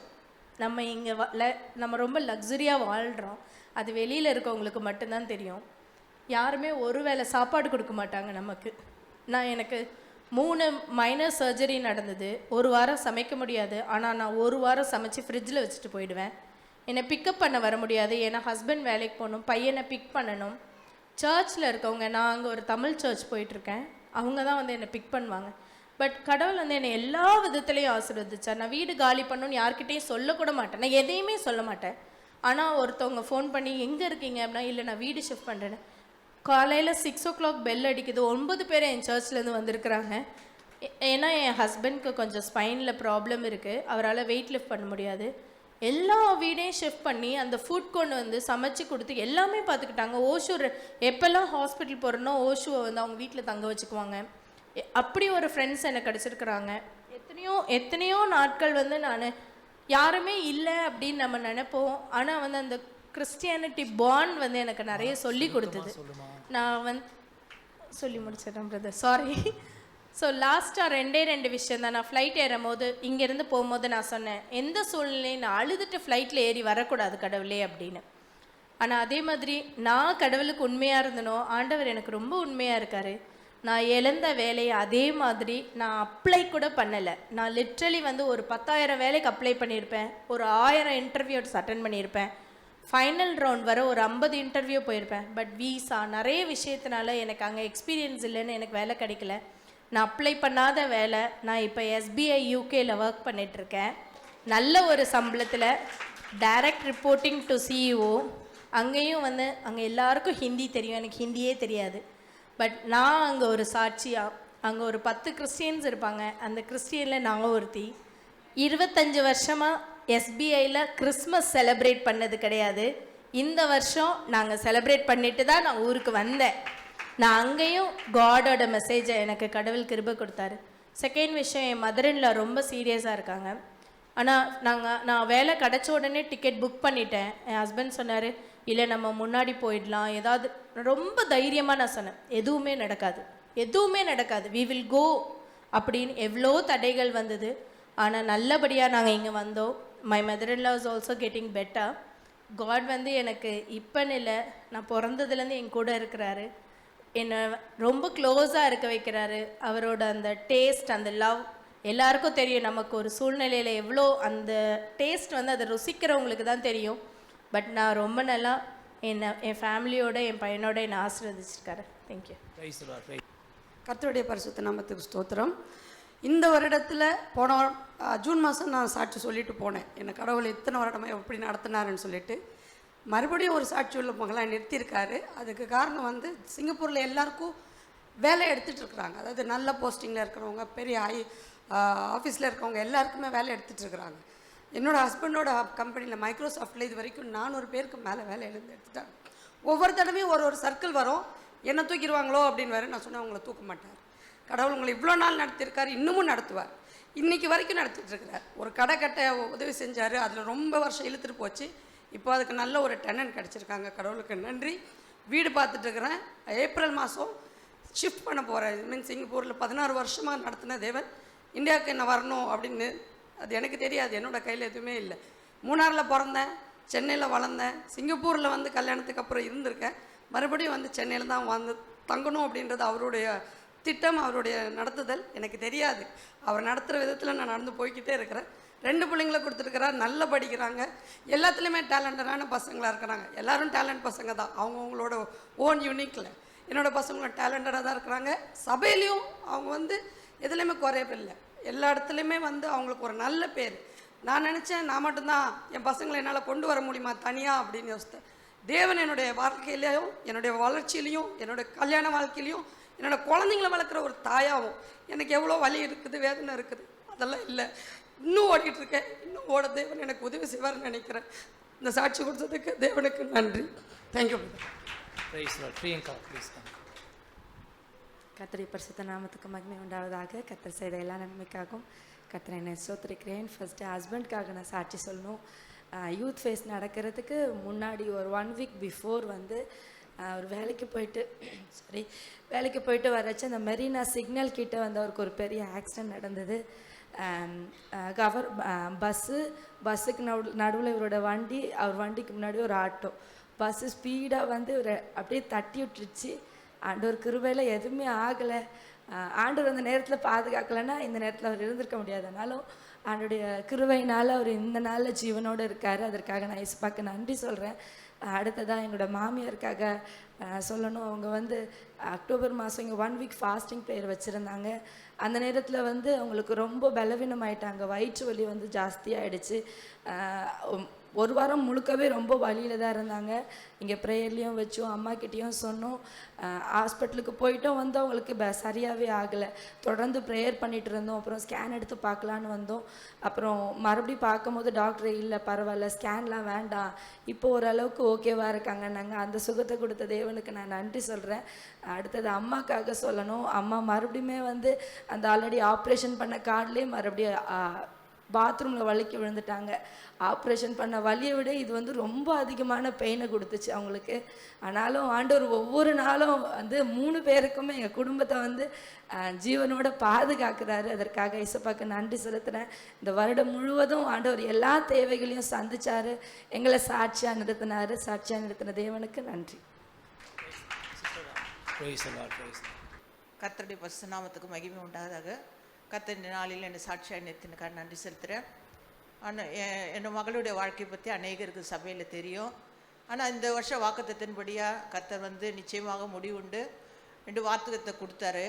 அதனால் கர்த்தருக்கு நான் நன்றி செலுத்துகிறேன். அவருடைய வாழ்க்கையில் வந்து 17 வருஷம் அவள் டைவர்ஸுன்ற வழியில் போயிட்டா. அது எனக்கு ரொம்ப வருத்தமாகவும் இருக்கும், ரொம்ப கஷ்டம். அந்த சூழ்நிலையிலும் ஆண்டவர் அவளை இத்தனை வருஷம் அந்த குழந்தைய 17 வருஷம் வரையும் நான் வளர்த்து ஊழியர்கள்லாம் அதுக்காக அனுதினமும் அதுக்காக ஜெபம் நடக்கும். இன்றைய நாளில் பார்க்கும்பொழுது இந்த வருஷம் அவங்க வந்து குடும்பத்தோடு சேர்ந்து அவங்க இந்த கிறிஸ்மஸை கொண்டாடினாங்க. நேற்று தினத்தில் கூட அவங்க வந்து என்னை பார்த்துட்டு போனாங்க, பிள்ளைங்க வந்து பார்த்தாங்க. அதே போல் நான் அவங்களுக்கு ட்ரெஸ் எல்லாம் எடுத்து கொடுத்து அனுப்பிச்சேன். அப்போ அவரும் வந்து ஏற்றுக்கிட்டு அதை வந்து ரொம்ப நல்லா இருக்குது, வெரி நைஸ்ன்னு சொல்லியிருக்காரு. கர்த்தரை மட்டுமா அதை நடத்தி வச்சதுக்காக கர்த்தருக்கு நான் நன்றி செலுத்துகிறேன். அப்படியும் எனக்கு இந்த 1 ஆண்டில் ரொம்ப பலவீனமாக அதிகமாக இருந்தது. நான் நினைப்பேன் எனக்கு போகக்கூடாதுன்னு இல்லை ஹாஸ்பிட்டலுக்கு. எனக்கு அது ரொம்ப கஷ்டமாக இருக்கும், தனிமையாக இருக்கிறதுனால போக முடியாது அப்படின்னு. ஆனால் தேவதூதர்களை போல் எனக்கு பிரதர் அம்மா வருவாங்க. நான் சொல்லலாம் மாட்டேன், அவங்களே வந்துடுவாங்க. வந்து என்னை ஹாஸ்பிட்டல்லாம் கூட்டின்னு போவாங்க. அதுக்காக கூட நான் அம்மாவுக்கு நான் நன்றி செலுத்துகிறேன். கர்த்தர் எனக்கு ஒரு சாட்சியாக எனக்கு வைக்கிறாரு. அவங்களெல்லாம் என் கூடவே இருக்கிறதுக்காக நான் நன்றி செலுத்துகிறேன். அதே போல் பக்கத்தில் கூட அந்த இடம் கட்டும்படியாக ஆண்டவர் கிருபை செஞ்சார். இன்னும் பிரச்சனைகள்லாம் இருக்குது, கர்த்தர் இன்னும் அதெல்லாம் மாற்றுவார். நான் விசுவாசத்தோடு இருக்கிறேன். கர்த்தருக்கு நான் நன்றி செலுத்துகிறேன். Thank you sister, thank you. கர்த்தர் பரிசுத்த நாமத்துக்கு ஸ்தோத்திரம். சுதனுக்கு ரொம்ப உடம்பு முடியாமல் இருந்து ஒரு மாதம் ஃபுல்லாகவே அவனுக்கு காய்ச்சலாக இருந்தது. கண்ணை கூட முழுக்க முடியாமல் இருந்தான். அப்போ ஹாஸ்பிட்டல் எல்லா டெஸ்ட்டும் எடுத்தோம், யாருமே எதுவுமே சொல்லலை. அப்புறம் இவனுக்கு ஹாஸ்பிட்டல் போகும்போது பிரதர்கிட்டே கால் பண்ண, அவனுக்கு ஒன்றுமே ஆகாதுமா, நல்லா இருப்பான் அப்படின்னு சொன்னாங்க. நாங்கள் அப்படியே ஜவ் பண்ணிகிட்டே இருந்தோம். ஜவ் பண்ணும்போது ஹாஸ்பிட்டலுக்கு போகும்போது இவனை அட்மிட் பண்ணணும்னு சொன்னாங்க. ஆனாலும் ஆண்டவர் அவனை அட்மிட் பண்ணாதபடி அவனை கூட்டின்னு வந்தார். அதுக்காக கர்த்தருக்கு நன்றி சொல்கிறேன். அதேமாரி ஆண்டவர் ஒவ்வொரு நாளும் எங்களை நடத்தினார். எவ்வளோ பிரச்சனை போராட்டம், ஆனாலும் கர்த்தர் தான் எங்களை நடத்தினார். ரொம்ப உடம்பு முடியாமல் இருந்தேன், நடக்க கூட முடியாமல் இருந்தேன். அப்போ மோசஸ் பிரதர் சொன்னாங்க, நீங்கள் போய் ஸ்கேன்லாம் எடுத்து பாருமா அப்படின்னு சொல்லிட்டு சொன்னாங்க. ஸ்கேன் பண்ணேன். அங்கே போன உடனே எதுவுமே இல்லை, எல்லாம் நார்மலாக இருக்குதுன்னு சொன்னாங்க. ஆனால் பெருநாயக பிரதர், அம்மா, மோசஸ் பிரதர் எங்களுக்காக, எங்கள் குடும்பத்துக்காக ரொம்ப கடுமையாக ஜெபம் பண்ணாங்க. அதுக்காக நான் ஒருத்தருக்கு நன்றி சொல்கிறேன். எங்கள் வீட்டுக்காருக்கு பேக் பெயின் இருந்தது, ரொம்ப வலி, பயம் ரொம்ப ஜாஸ்தி. அந்த டைமில் ஹாஸ்பிட்டல் போனேன், ரொம்ப முடியல அவருக்கு. அங்கே எனக்கு ஃபோன் பண்ணவே இல்லை, வீட்டுக்கு வந்துட்டார். சரி ஓப்பனில் தான் கேட்டு வாங்க அப்படின்னு சொன்னேன். இல்லை சுதா நீ வெளில வா அப்படின்னாரு. இல்லை வீட்டுக்கு வந்துட்டு கூப்பிட மாட்டாரே அப்படின்னு.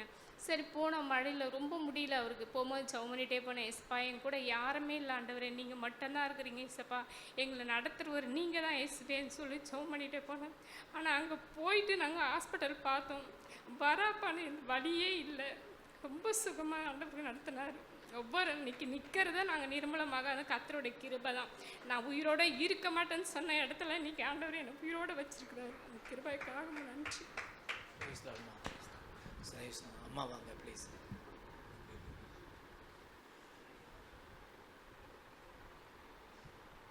கர்த்தருடைய பரிசுநாமத்துக்கு ஸ்தோத்திரம். எவ்வளோ அருமையான சாட்சிகள் எல்லாம் நம்ம கேட்டிருக்கிறோம். கர்த்தருடைய நாமத்துக்கு மறுபடியும் நன்றி தெரிவித்துக் கொள்கிறேன். இது ஐயாவுடைய விஷயம். ஐயா வந்து கொஞ்சம் அவர் உயிரோடு இருக்கிறச்ச நம்முடைய சபையில் இருந்தவங்க வந்து கொஞ்சம் பணம் கேட்டாங்க, அதிகமாக பணம் கேட்டாங்க, எங்களுக்கு கொஞ்சம் வேண்டும்னு சொல்லிட்டு. அப்போது ஐயா வந்து கொடுத்தாரு. ஆனால் ஐயா வந்து வட்டி, எங்களுக்கு வட்டியை பற்றியெல்லாம் உண்மையாக சொல்கிறேன், நான் சின்ன குழந்தையிலேருந்தேன் பெரியவளான என் வட்டி பற்றியெல்லாம் எனக்கு இன்னமும் ஒன்றுமே தெரியாது. ஆனால் அவரே தான் சொன்னார், நாங்கள் வந்து பேங்க் வட்டி கொடுக்குறோன்ட்டு. ஐயா கேட்கவே இல்லை. சரின்னு ஐயா சொல்லிட்டாரு.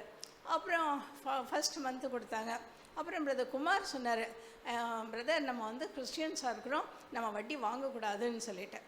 அதனால் ஐயா கூப்பிட்டு சொல்லிட்டாரு, எனக்கு வட்டியெல்லாம் வேண்டாம், கொடுத்த பணத்தை மட்டும் கொடுங்கன்னு சொல்லிட்டேன். ஆனாக்கா பாதி கூட கொடுக்கல, 12 வருஷம் ஆச்சு. கொஞ்சம் கொடுத்தாங்க, அப்புறம் கொடுக்கல. ஆனாக்கா நான் உண்மையாக சொல்கிறேன், தேவனுடைய சமூகத்தில் சொல்கிறேன், நான் ஒரு நாளும் ஒரு கஷ்டமான வார்த்தைங்க அவங்கள அந்த அம்மாட்ட சொல்லவே இல்லை. ஒரு நாளும் ஏதாவது ஒரு கடினமான வார்த்தைகள்லாம் நான் சொன்னதே கிடையாது. பிறகு அவரும் இங்கே இறந்து போயிட்டு நானும் சரி நமக்கு காலையில் ஜெபம் பண்ணுவோம்ல, எங்களுக்கு கடனாளிகளை எங்களுக்கு மன்னிக்கிறது போல் எங்களுக்கு மன்னி தள்ளும் சொல்லுவோம் இல்லையா. அப்போ மனசு குத்தும், நீ கடனாளியை நீ மன்னிச்சிட்டியா அப்படின்னுட்டு. நான் சொன்னேன், நான் தான் கேட்கவே இல்லையே அப்படின்னு மறுபடியும் நானே உத்தரவு சொல்லிக்குவேன். ஆனாக்கா இந்த வருஷத்தில் வந்து பிரதர் ஜேக்கப்ராஜ், பிரதர் பெரியநாயகம் அவங்கெல்லாம் பேசி என்ன பண்ணாங்க, அந்த பணத்தை எனக்கு கொடுத்தாங்க, மிச்ச பணத்தை எனக்கு கொடுத்தாங்க. அது வந்து நான் வட்டி கட்டுறதுக்கு எனக்கு ரொம்பவும் இதுவாக இருந்தது. நான் நினையாத சமயத்தில் கர்த்தர் எனக்கு கொடுத்தாரு. அதுவும் இந்த 12 வருஷத்துக்கு அப்புறம் எனக்கு அது கிடச்சிது. அதனால் கர்த்தர் எல்லாவற்றுக்கும் ஒரு பிளான் வச்சுருக்கிறாரு. நம்ம தான் அவசரப்படுறோம் இல்லையா, ஆனால் பிளான் வச்சுருக்கிறது அதுக்கு ஏற்ற சமயத்தில் கர்த்தர் கொடுக்குறாரு. அதுக்காக நான் நன்றி செலுத்துகிறேன். அந்த குடும்பத்தாரையும் ஆசீர்வதிக்கணும், எனக்கு உதவி செய்த என் சகோதரர்களையும் ஆசீர்வதிக்கணும். ஜெபம் பண்ணலாமா? எங்களை அதிகமாக நேசிக்கிற நல்ல தகப்பனே ஸ்தோத்திரம். ஆண்டவரே, இந்த சாட்சிகளெல்லாம் நாங்கள் கேட்டோம் கர்த்தாவே. எங்களுடைய ஜனங்கள் கர்த்தாவே, ஆண்டவரே அவர்கள் ஜெபத்திலும் ஆண்டவரே அவருடைய விசுவாசத்திலும் வளர்ந்து வருகிற தயவுக்காய் ஸ்தோத்திரம். உம்மாலே கூடாத காரியம் ஒன்றுமில்லை என்று ஆண்டவரே சொல்வதற்கு கர்த்தாவே இந்த சாட்சிகள் எல்லாம் அனுகூலமாய் இருக்கிற தயவுக்காய் ஸ்தோத்திரம். வரும் நாட்களிலும் இன்னும் அநேக சாட்சிகளை நீர் எழுப்ப வேண்டும் கர்த்தாவே. நாங்கள் இன்னும் இன்னும் இன்னும் உமோடு இசைந்து வாழ வேண்டும் கர்த்தாவே. இன்னும் நாங்கள் ஜெபிக்க வேண்டும். புத்தியுள்ள ஸ்திரீ வீட்டை கட்டுகிறாள் என்று சொன்னது போல இங்கு அநேக ஸ்திரீகள் இருக்கிறபடியினால் இன்னும் அவர்கள் கர்த்தாவே உமோடு இணைந்து ஆண்டவர் சபையோடு இணைந்து ஆண்டவரே அவர்கள் ஜெபிக்கவும் ஆண்டவரை மற்ற வேலைகள் செய்யவும் ஆண்டவரே மற்றவர்களை கர்த்தாவே சந்திக்கவும் உம்முடைய வார்த்தைகளை சொல்லவும் கிருபை தாரும் ஆண்டவரே. கர்த்தாவே கடைசி காலமாய் இருக்கிறபடியினால் அநேக கதவுகள் மூடுகிற காலமாய் இருக்கிறபடியினால் நாங்கள் கர்த்தாவே இந்த நாட்களை பிரயோஜனப்படுத்தி கொள்ள கிருபை தாரும். எங்களுக்கு அருமையாய் கொடுத்த ஒவ்வொரு கோதுமை மணிக்காக நாங்கள் நன்றி செலுத்துகிறோம் கர்த்தாவே. ஒவ்வொருவரையும் ஆசீர்வதியும். வருகிற வருஷத்தில் கூட கர்த்தாவே ஒரு பெரிய அறுவடையை நாங்கள் காணுவோம் என்று நாங்கள் விசுவாசிக்கிறோம் கர்த்தாவே.